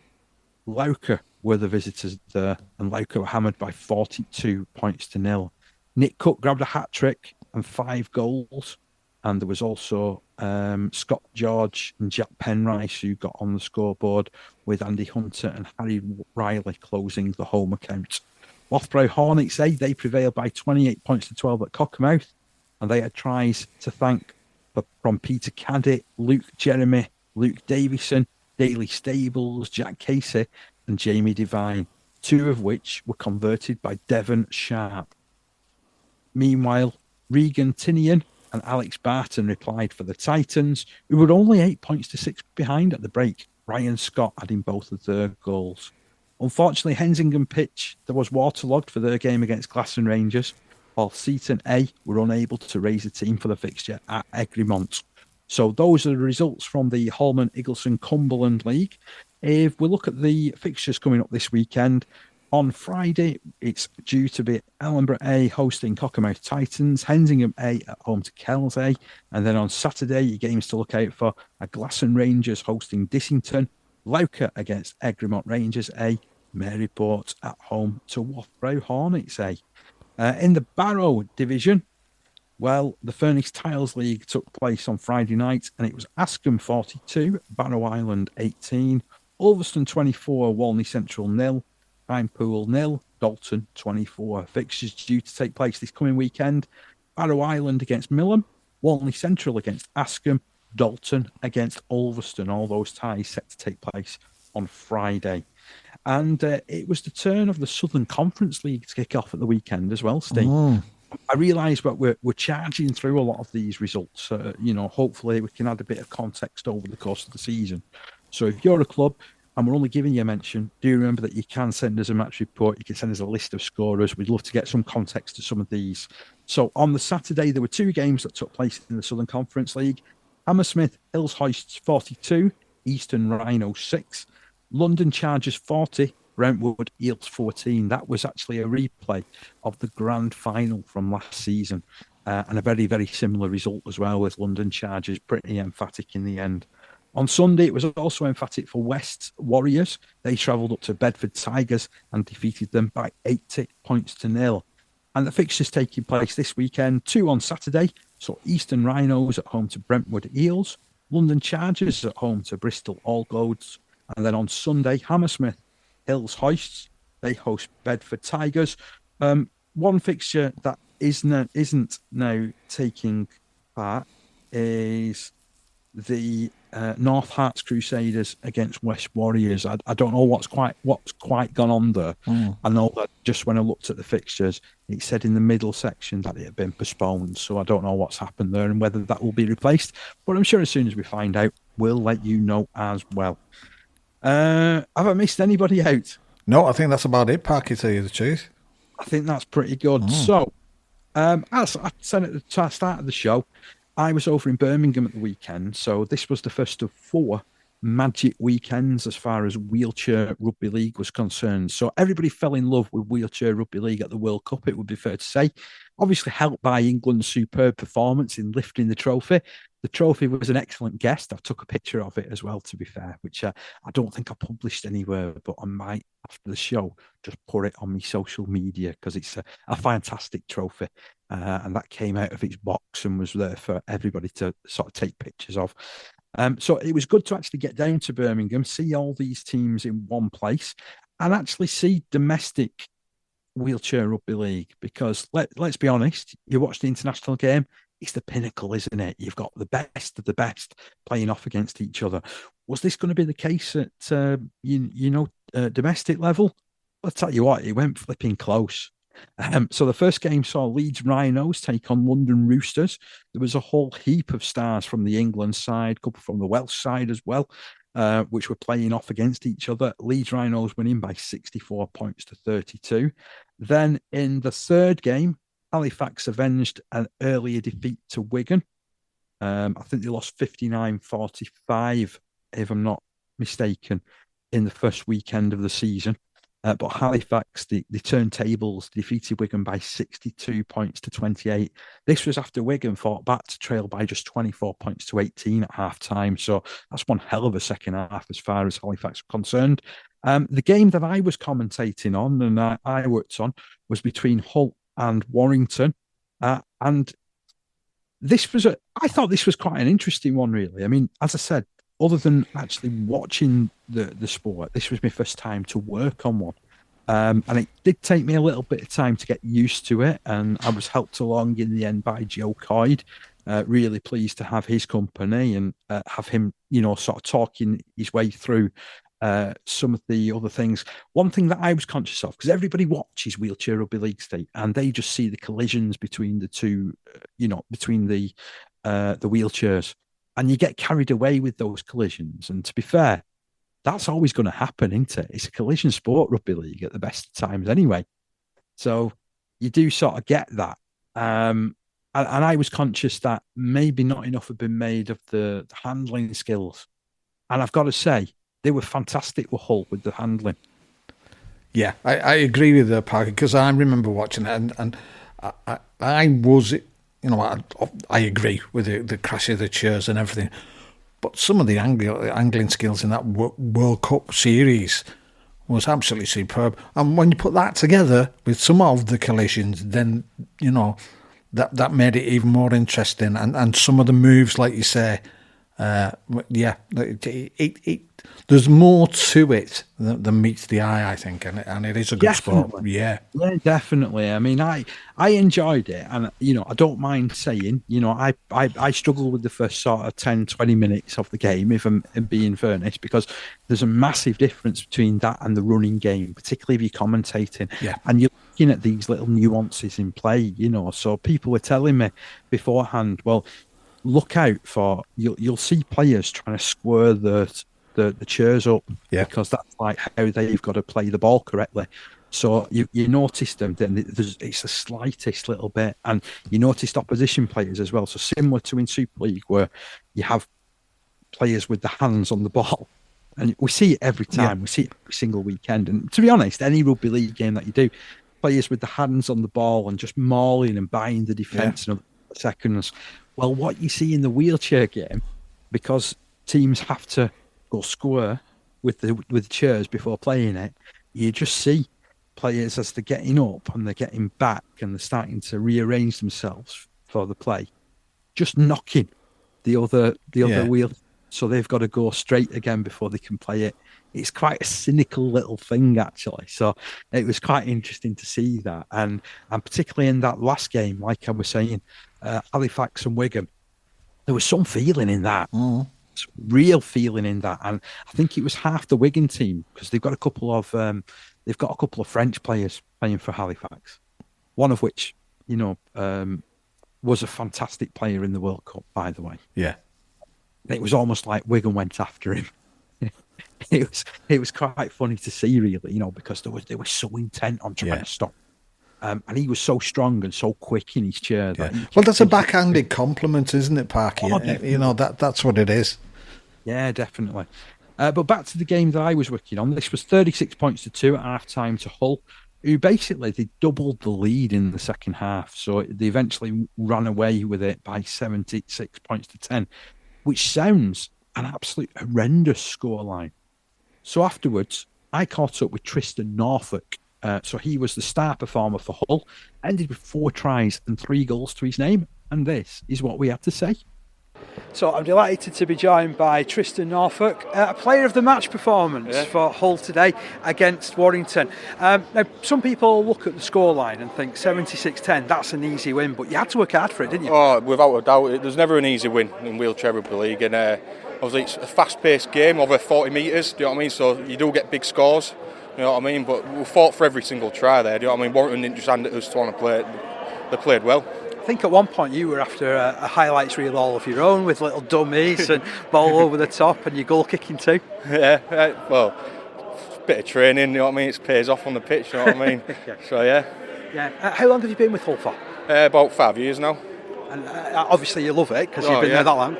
Yeah, well, Mike, the coach who started the team, I basically grew up with his son, you know what I mean? We're practically like brothers, you know what I mean? So he dragged me into it, you know what I mean? And then, since the day I jumped in the chair, I've loved it, you know what I mean?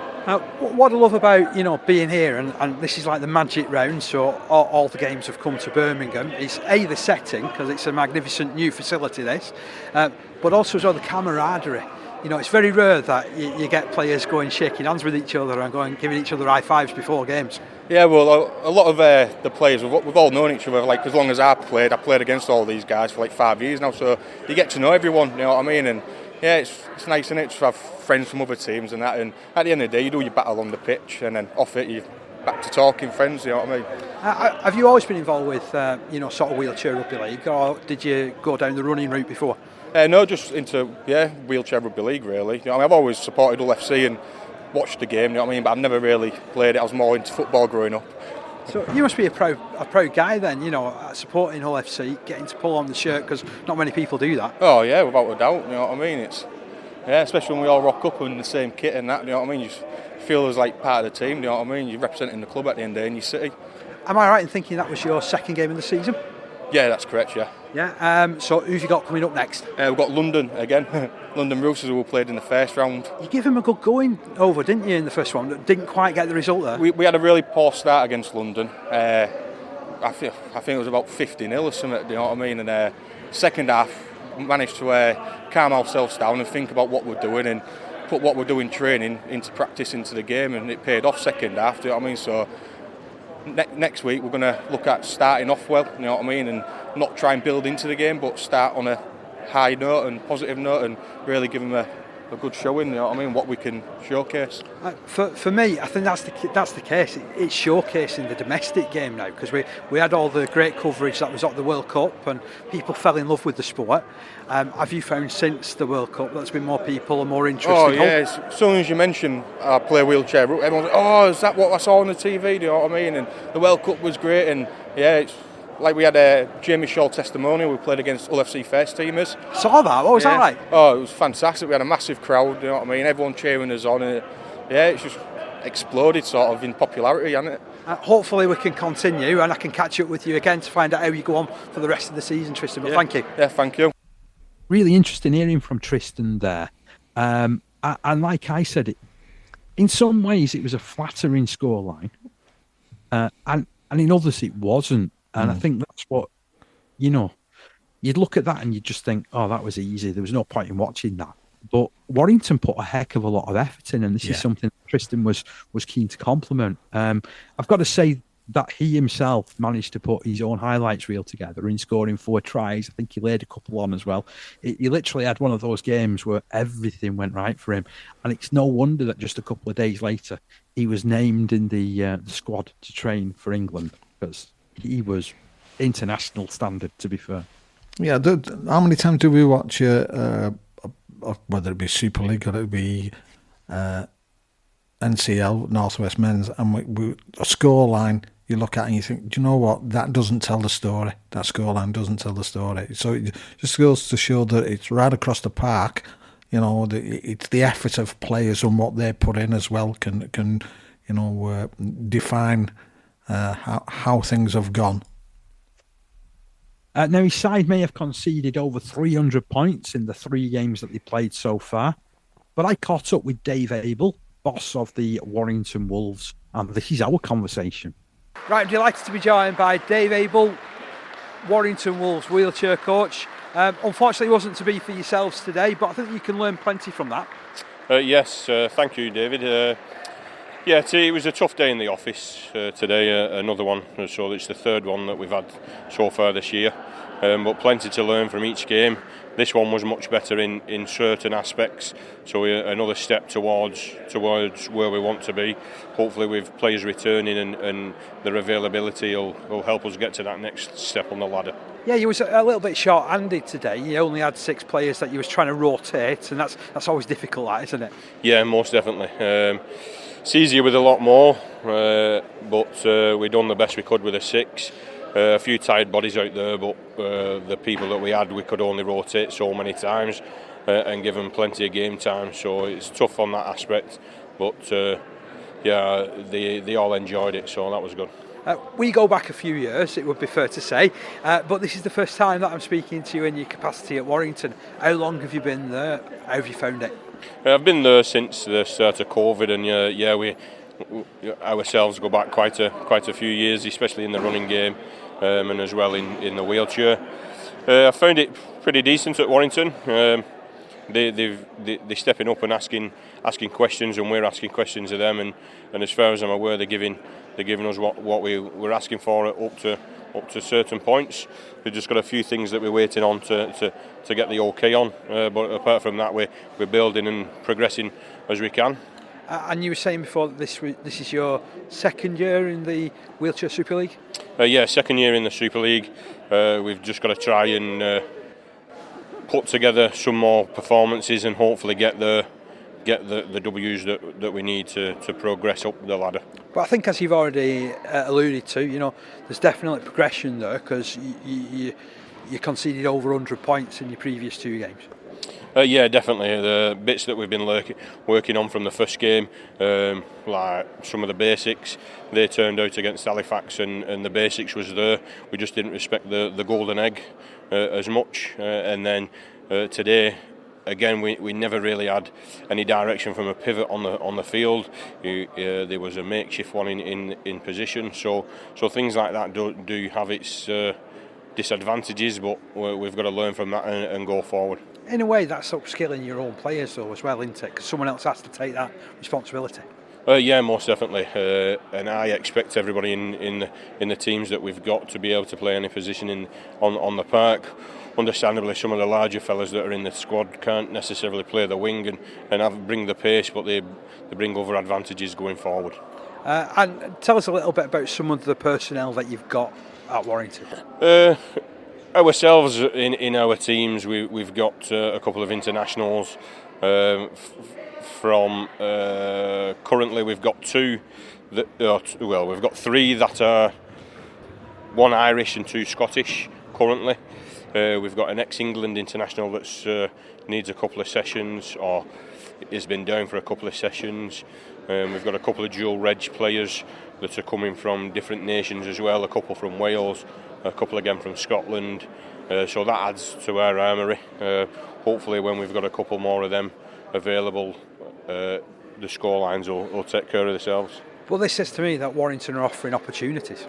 Oh yeah, most definitely. We're always there to help other teams try and better their players in that aspect, especially when they've got internationals in them and they're not in the Super League. We're able to give them that opportunity to play against some of the world's best players and some of the England players who won the World Cup recently as well. As we've always said as well, you can look at a scoreline in the wheelchair game and you might go, whoa, that's a bit of a blowout, but it doesn't always eventuate like that, does it, when you look at it in its entirety? Some of the scorelines do look flattering, but if you was to put it up against the running side, it sort of knocks it down. Take 20-30 points off some of the scorelines to make a better reflection. you don't really see long-winded tries as much in the running game as where you do in the wheelchair, because the space is limited. So you've got to try and create the space or kick over the top for the speedier ones in the team that you're playing or that you've got yourselves. So it works in both aspects really. I know that you always look at the sport in such a positive light. Who have you got coming up next, and what can we expect? It may be London Roosters down at the venue in Medway. That's a big day out. Yeah, quite a big day and a long day. If we go down in one hit, we've just got to sort logistics out to see what's available for us and the team, and then obviously we look forward. We don't look too far forward, but we regroup on Tuesday and go forward to preparations for our next game. Now, obviously, this round of fixtures has been streamed, and hopefully it's been well received, and there's been lots of people that have watched it, maybe for the first time, maybe as a result of the World Cup trophy that we're standing in front of. To be fair, do you sort of like see this as an opportunity as well to maybe get other people down, and how do they contact the club if necessary? It's a great opportunity for the Super League teams that are about in this year's BetFred Super League for the wheelchair. So any local teams or any local people who want to reach out and try the sport. Obviously, the 6 teams that have been on show today have got local teams to the area. Ourselves at Warrington, either contact myself on Facebook, Instagram or Twitter. The same with just contacting the Warrington Wolves Foundation on any of them platforms, and they'll point you in the right direction. Thanks, Dave. I look forward to catching up with you again very soon, mate. Yep. Great to speak to Dave again. We go back to a time at Mancunians a few years ago, so that's where I first met Dave. I was aware of him beforehand, and I know that I know his dad quite well, so it's nice that he's involved. Sounds like he's enjoying it despite the difficulties on the field and the points being conceded. But even he was keen to point out that they're improving, and he's hoping to get more out of the side, and hopefully as well with more consistency of selection. So we had a few people who were unavailable for this particular encounter. He's got a couple of internationals to come back into the line as well. So certainly there's a lad called Ian Kenny who used to play for England, who's been training with Warrington. So he's looking to get out there on the pitch, and he's looking to come back. And they've also got a Welsh international as well, who's due to step back on the field at some point. So that's Steve Halsey. So he'll add an awful lot to them as well. So as I say, it looks horrendous that, but I think they've got a lot that they can work with there at Warrington, to be fair. And we look forward to sort of letting you know how they get on over the course of the season. Yeah, and the thing is, Parky, it's in its, certainly in its sort of exposure to the general public, it's in its infancy, isn't it, in that respect? Do you know what would interest me is to find out what types of injuries are the prevalent ones? Because obviously in able-bodied rugby you get hamstrings, ACLs, etc. I wonder what the injuries are, the common injuries. To be fair, when I was commentating alongside Joe Coyd, there was a player, and they stopped it. They stopped play for a couple of minutes because he got a cut on his finger, and they had to patch it up, and they had to clean the pitch as well. To be honest, because the blood had gone all over the wheel of his of his wheelchair. To be fair, and Joe said that's painful. That he said, I don't know which is more painful. He says I ripped a nail off in one game. And even just as you were telling me that, and as I'm saying it, my teeth are starting to break.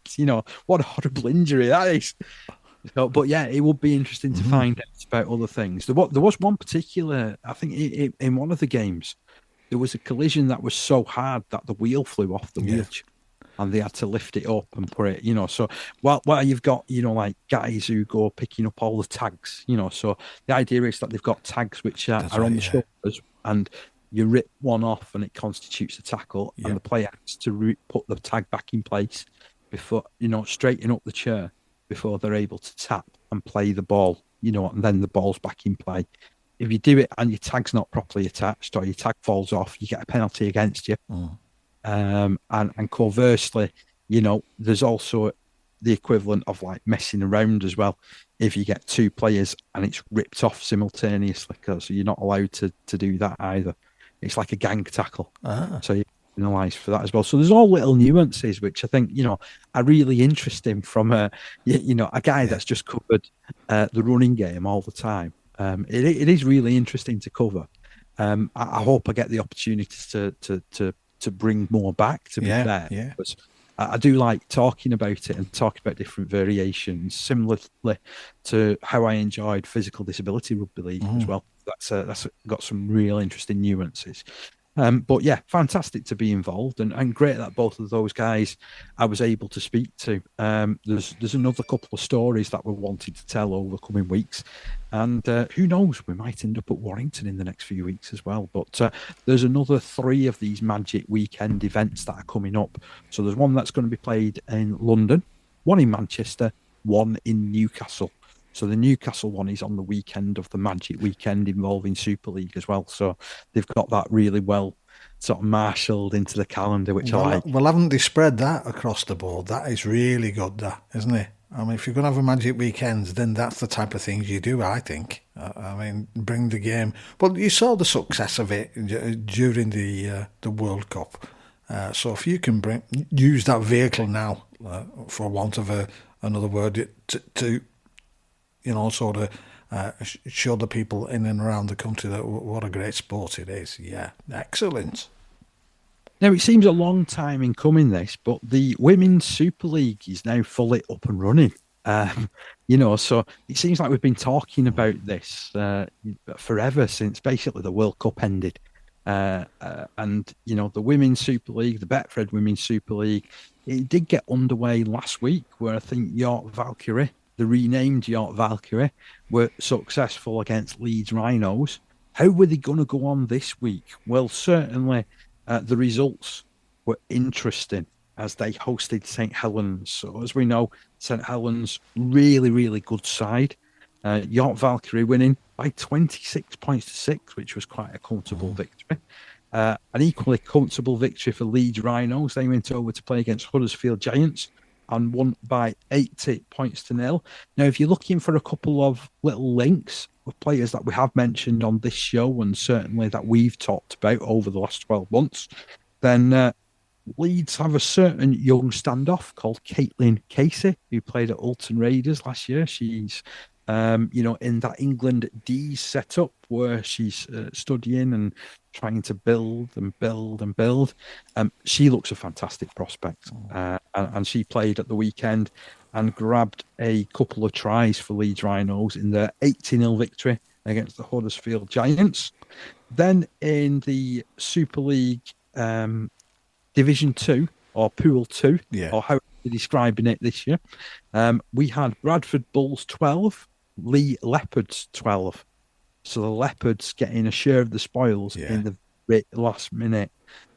So it was Kimberly Seddon who scored the try, which gave a chance to Emma Knowles to add her second goal and make it 12 points each.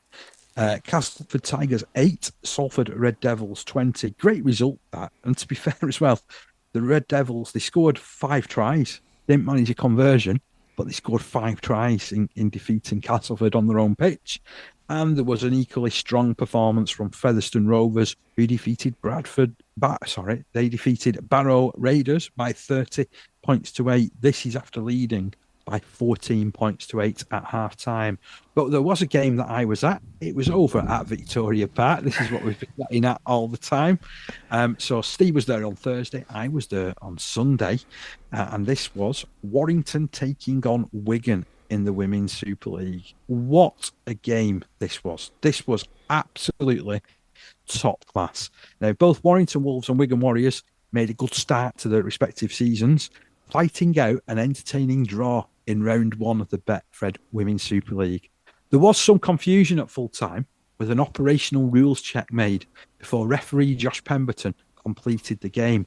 They weren't actually sure, Steve, whether or not they should have played extra time and golden point.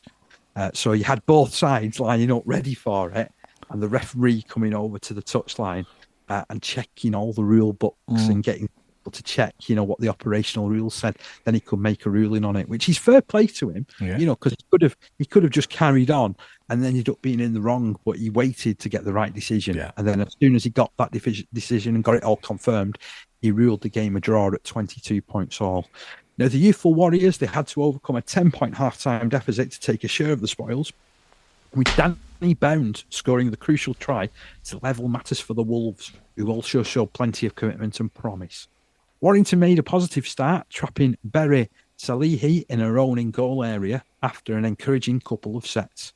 Wigan held firm.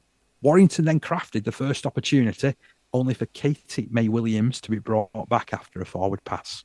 Wigan opened the scoring after 7 minutes when Anna Davis took possession of an Alison Burrows kick and Vicky Molyneux crossed in support from 25 metres. Berry Salihi goal to increase the lead to 6-0. Warrington responded in the 14th minute after forcing a dropout when Michelle Davis switched to standoff, handed on for Sammy Simpson to cross 10 metres in from touch on the right. Davis added the conversion to level at 6-6. The Wolves continued their good spell when Danny Bound sent Armani Sharrock over the line and Davis again converted for 12-6 after 18 minutes. There was a stoppage after Hilton spilled a tricky kick. Warrington thought they had scored, but Wigan received a penalty and proceeded to force a dropout, although Hilton had to leave the field. Unfortunately, she didn't come back on. There was talk that she'd broken her hand when she tried to take the kick. So really unlucky. I hope that we see her back on the field very soon, because she was having a really strong game up until that point. Mary Coleman was then denied by some stout tackling, although Wigan turned the ball over close to the Wolves line. Debutant Lucy Johnson was then held up on the half hour, and Wigan again forced a turnover thanks to good communication that brought Sahili to ground. The Wolves cleared their line superbly through Williams and Roberts, and Sutherland had a long run. Play then came down the left, and Davis defended Abby Johnston. Good scramble held Sutherland, but Warrington continued to look lively, and Emily Bagley charged over the third try from Charlie McGraw's crisp distribution before half-time to open up a 16-6 interval advantage. Wigan looked sprightly in the early stages of the second half, breaking from deep with Coleman eventually tackled. Just as the Warriors were pressing again, the ball went to ground and the visitors compounded that error with a penalty. At the other end, Grace Ramsden forced a dropout after Roberts went close. Wigan struck back well with Coleman breaking on the right and putting the perfect pass out for Anna Davis to race in. Salihi goal to make it 16-12, and the visitors scored again 4 minutes later when Molyneux offloaded perfectly for Eva Hunter to get around the defence and go under the post for Salihi to again goal and put the Warriors in front 18-16. With Wigan in free-flowing form, Burrows put a teasing kick into the corner for Banks to chase. Johnston just won the race with Banks, hacking the ball dead. And Ramsden somehow opted to go for a short dropout. It was inches away from being a masterstroke, but Sahili got there first, dodged a tackle, and ran in to score wide on the right. She couldn't convert, but Wigan led 22-16. The hosts weren't done, however, and although Sammy Simpson and Sutherland were halted, Bound was ever alert and plunged through for the score. Davis goal to level things at 22-22 before the end. So as I say, this was a magnificent game. Really was breathless, end to end, to be fair, Steve. Really good value for money. And if that's what we're going to be getting elsewhere in the Super League, then we're in for a good season, in fairness. Yeah. I mean, got a draw that happened away at Bradford, Bradford against Lee Leopards. And you got this draw that's happening. It bodes well when you get close games. We've mentioned this before, haven't we, Parker? Because obviously one of our fears after game was big runaway scores. If you remember rightly, we were sort of saying that type of thing could kill the game. But we said give it time, and those teams that are sort of conceding the big runaway scores, they'll learn, and it just shows now that we're getting sort of really, really tight games, and hopefully that'll continue going through. Let's be honest as well, there's 3 super sides, so you're going to have to be a really good side if you're going to get anywhere near York, Leeds and St Helens. So for the other teams that make up the rest of that section, so that's namely Warrington, Wigan, and Huddersfield, the games between those three are going to be really, really close. And the games between the top three are going to be really, really close. The fear is when they come up against each other, because we saw that when Huddersfield have put I've had 80 points put past. Yeah. But as you've rightly mentioned, the only way that teams can get better is by playing against that standard of opposition. Yeah. And unbelievable, I know we go on about it, and I know you say, you get beat by 80 points. What does that do? And it can, knack you up for a season, to be honest, can't it? Because you could look at it in two ways. They've got to look at it positively and think, hang on, we've just played one of the three best sides in the comp, who are fancied to win by 50 every single time they take the field. Let's see what we can do against them next time. Yeah. The other thing is, Packy, obviously, we're on about your Valkyrie there. Is it Holly Mae Dodds? Is it her who's going over to the NRL? She is, yeah. She signed a deal, I think it's with Canberra Raiders, to turn out for them a little bit later on in the season. Let's be honest, that's probably the next stage. So we've got, as I say, we've got three superb sides at the moment at the top end of the BetFred Women's Super League. And I would say that any of those players that play in those three sides could get a gig in the NRLW. I agree. They are that good, and let's be honest, they were good in the World Cup. Yeah. And probably deserve that sort of exposure as well, dare I say it. I mean, they're going to a competition that is going to be paying a minimum of $30,000 for a contract, which is the equivalent to 17 grand. That's not bad. No, it's not. I agree with you. I mean, the thing is, people say, it's nothing compared to the men. But it's relative, isn't it?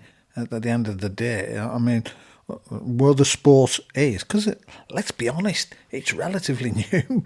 Yet they've been in the World Cup there again, same as the wheelchairs. The eyes have been on it, and people have enjoyed it, and these girls are being superstars now. They are. I remember listening to what's his name, Eddie Earn, on about rugby league, and I think he's also said about rugby union as well, about marketing the sports, each sport. And he said to both of them, you've got the superstars, you've got the names. I mean, certainly I would argue that in the women's game you've got names, because they've certainly stood up in the World Cup, and everybody, there's loads of people knows who they are, and that now with Holly Mae Dodds going over to the NRL, her name will be all over the place as well, and also interviews and picking her up, sort of on how she's doing when she goes over there. And I think they're the most marketable parts of rugby league at the moment. I'm conscious as well to really mention the work that Warrington and Wigan are doing to develop younger players, though. So you've got three sides who are obviously dynasty building, and they might find those dynasties affected by NRLW over the next sort of couple of years. As you've mentioned, we get to see more of them. There's some great young players that are coming through.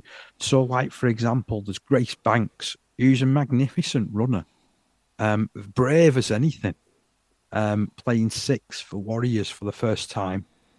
There's Berry Salihi, fantastic at fullback. I don't think that was her first game. The way that she took a try and she kicked 3 goals out of 4, absolutely fantastic. And do you know what, Parker? How often have we said that a goal kicker in the women's game is going to be gold dust? You get a good goal kicker, because there aren't many at the moment, So that's going to be the next point as well. Warrington have their own stars. Sammy Simpson is a fantastic player to watch. They've also got Georgia Sutherland, who is she's almost like a female version, and I mean this in the sincerest way. Jonah Lomu. You remember the impact that he made on rugby union, brushing through tackles and going on long runs. She scored about 30 or 40 tries last season.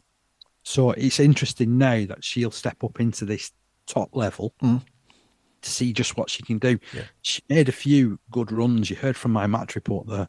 She made a few fantastic runs actually in this game, but got caught as the scramble got back, which points again good in Wigan's direction, with the young players that they've got coming through. And then you've got the likes of Michelle Davis, who's already been in that England setup, who she's more well known as a fullback, but she stepped up and played standoff with no problem whatsoever. And she's another one of those who can kick a ball. So, as you say, she's worth the weight in gold dust for that Warrington side. Let's get some reaction, shall we? So I caught up after the game with who I thought was the player of the match, Mary Coleman, and asked a little bit about her background. Well, I'm with Wigan's Mary Coleman. Mary, that was a top game to watch. What was it like to play in? I mean, it was definitely a tough game to play. Warrington came in with some massive, massive carries, and we knew it was going to be a close game. But, we pulled our heads out of our arse, sorry for the language, in the second half and came out with some great tries. And I think we just annoyed that it ended a draw when we could have won it. Yeah. There was some real good character shown because, like you said, 10 points down at half time. And what was said? I mean, we went to the changing room, we were losing our heads a bit in the first half. We were getting annoyed at each other, went to the changing room. We agreed we needed to play as a team. We need to play the simples and the basics right, and we were going to score off that, and that's what we did. And to be fair, this is a really young side that you're part of, isn't it? Yes, definitely. We've got a lot of girls coming in from the academy. We've got some girls, including myself, who've come from Union. This is only my second season playing league, so we're definitely still a growing side, but I think the second half today really showed what we can do. How are you finding your transition? Because you mentioned there about coming from Union. What has been your background in Union? Yeah, so I learnt to play Union at university and just sort of played there for about 3 years, and I moved up north and I was playing for Preston Grasshoppers, and Chris came and watched one of the games. I was like, oh, you know what, do you want to give it league a crack? And I went, why not? And I've been loving it. I love the fact that it's a lot more physical and it's a lot more intense because you've only got the ball for 6 sets and you've got to do something with that. So it's great, and loving the opportunity to play in the Super League and play for Wigan. You look like you really enjoyed it out there, certainly as you mentioned the physicality, you quite often got through that first tackle. Is that something that in particular you've been building on? Yeah, definitely. I've been working on giving that push and support line on our halves, or when another forward carries it and then trying to make the break. I just need to work on trying to get the offload and find that support after I've made the break now. I know you was perhaps a little bit disappointed that this does end in a draw, but I think just from a neutral point of view, watching this game, both sides deserve something from it. Yeah, definitely. I think we both came out with great carries, and I think it's a testament to the way that the Women's Super League is moving forward. And I think us and Warrington are going to have great games and great season this year, and hopefully we're going to be competing with the top 3. I think we've been written off a little bit, and we're going to go out there and show them what we're made of, and we're going to hopefully win some of those big games, or keep the scoreline down compared to last year. Mary Coleman there, a powerful performance in the second row for Wigan, and that wasn't a Wigan accent at all. So hear that she's come from the south. She's got into rugby at university, and she's got a chance to play rugby league. What a great story. Yeah, again, did we not say this a couple of weeks ago about when we were covering the universities games about people going to university, discovering the game, those people who are going to university who already play the game, being able to step onto a higher level in some respects. But opens the door again. We've said it time and time again. It's wonderful. Wigan had a number of debutants. One of those was Lucy Johnson, and this is our conversation. Well, I'm with Wigan's Lucy Johnson. Lucy, how was that game for you? 22-all. Interesting. It was like a bit of an eye-opener, but the best part for me was at half-time when all of us got together. It felt really warming, to know that your team was all there for each other, in the hardest time. It was a hard debut, and everyone just kind of wrapped their arms around you and was like, right, let's go. Yeah, what's it like debuting for... You get to wear this Wigan shirt that not many people do. Oh, it's a dream, it's an absolute dream. I've had kids, little girls come up to me asking for your autograph in your book, and it's that was me one day. And it makes you just feel so, proud of yourself, but proud of everyone around you who's helped pick you up and help boost you, parents and coaches and teammates. It's loads of just pride, pretty much. What's your background in rugby league? Started in Lee Miners, played for Lee Miners all my life. When I was in the under-16s, midway through my under-16 season, the coach at the time gave me a chance in the ladies, took a chance on me, and then played in the grand final there. Played a season at Super League with Miners, and then worked up from there. So to be fair, I mean, you've done the hard yards, haven't you, to earn this chance? Yeah, I really have, but I'm just thankful for every coach that's given me an opportunity, like Miners, like Wigan. Every opportunity I've taken, just been really thankful for it.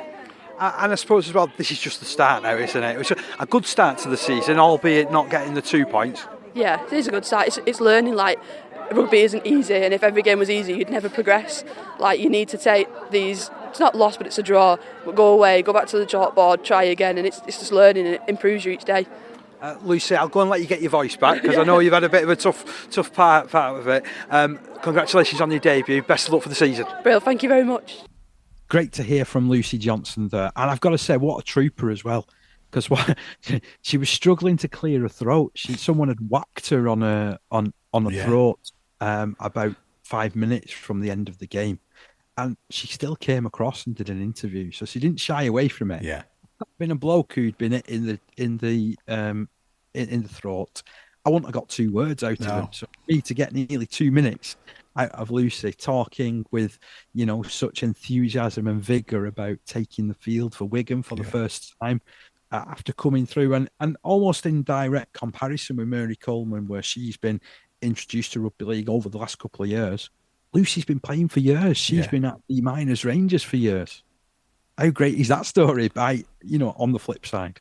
Yeah, and again, this is what we were on about. Where we were saying we've got to be not mindful. That's the wrong word of players going over to Australia, but it's the same sort of thing that is going to happen. Much the same as at the moment now, because it's all new. Players are going to be picked up from the community sides. Lots of teams starting up, which is great. And again, like we were saying before, that people are going to say it's a shame to see them go, because obviously they're mainstays of a lot of these sides, community sides. But you want to see them go on and go to bigger and better things, and represent sort of the towns, and areas that they come from, and hopefully maybe at some point make that trip over and play over in Australia. Now, keep in mind that this was also Warrington's first game at this level. They got promoted at the end of last season thanks to, what was at the end of a brilliant season for them. I've already alluded to it. Players like Georgia Sutherland really stood out to be counted last year. Let's hear from their boss, Lee Westwood, about what he thought of the game. Okay, and with Warrington boss Lee Westwood. Lee, your thoughts on this game? I mean, it's finished 22-all, which is a rarity in itself that in modern rugby league we get to talk about a draw. Yeah, it is. It's first game for the women in Super League 1. First half I thought we controlled the game well. Wigan defended really well, and we got our noses in front, and we just wanted to do a bit of the same in the second half. A couple of bounces of the ball didn't go our way, and they capitalised and scored some points. But to show the character in coming back and getting the draw, just shows what we're about as a team, and we'll learn from this. I also want to compliment the defence. I know perhaps that's something that you look at and you think, 22 points conceded, but there was so much good scramble. Yeah, I think we defended our own try line. I think 4 sets on the bounce, and then we went up and scored. And that's something we pride ourselves on, is being resilient defensively, and they've shown a little bit of that today. And what I really liked as well is that you would have run away with games last year, so you're in a battle now, aren't you? Yeah, and that's what this division's about, and that's what all games should be. They should be competitive like that, and we'll learn a lot from today, and we'll go and look at the video and see what things we can fix up and move on to next week, and hopefully we can fix them and get better as the weeks go on. Because this is week 1, isn't it? Yeah, 100%. Yeah, it's fantastic. Look at the crowd here today. It was great to see all them people. It was a tough physical game as well, which is a good advert for the Women's Super League. So, more the game pushes on, hopefully better these games will get as well. As a coach, you must hate this question, and I'm going to do the biggest cliche. Who stood out for you and why? I thought Michelle Davis was very good for us today. It's a late switch, wasn't it, to half-back? Yeah, it was a late switch. We lost our half-back last night, so we had to change Michelle from full-back to half. But I thought she controlled the game really well, considering she's not really played there that much. And Shannon, who's only 18, that dropped in at full-back for her, I thought she did a great job. Danny Bound at 9 controlled things at first half. So, there's quite a few there, and all the middles, I thought they were great because they were really physical, Wigan down the middle, and I thought they did a great job as well.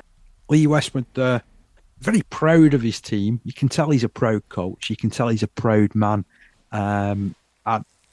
I really like speaking to him. I spoke to him a couple of times, in fairness, because I did comment to him. I said, it's nice being able to speak to you without having a television camera at the side of me, because we'd usually been doing that when I've been commentating on a game or something like that had been happening.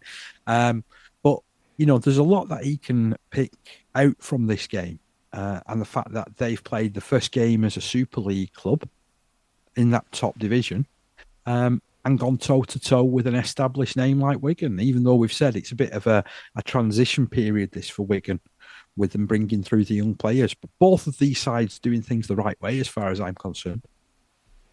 Yeah, I agree. And it's and I know from the Warrington point of view, they would certainly, that as a club, they're at the forefront of a lot of things.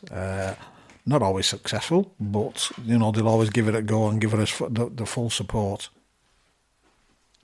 So it just seems like we've got the league up and running, and we're not playing league fixtures this weekend. So it is, of course, the BetFred Women's Challenge Cup this coming weekend, and a couple of interesting names coming to the competition. So from the Women's Super League South, we've got London Broncos and the Cardiff Demons making their bow in the competition, which is absolutely fantastic for, again, getting further spread of the game throughout. Yeah. And the fixtures, well, London Broncos, they've got a tough encounter against St Helens to start them off.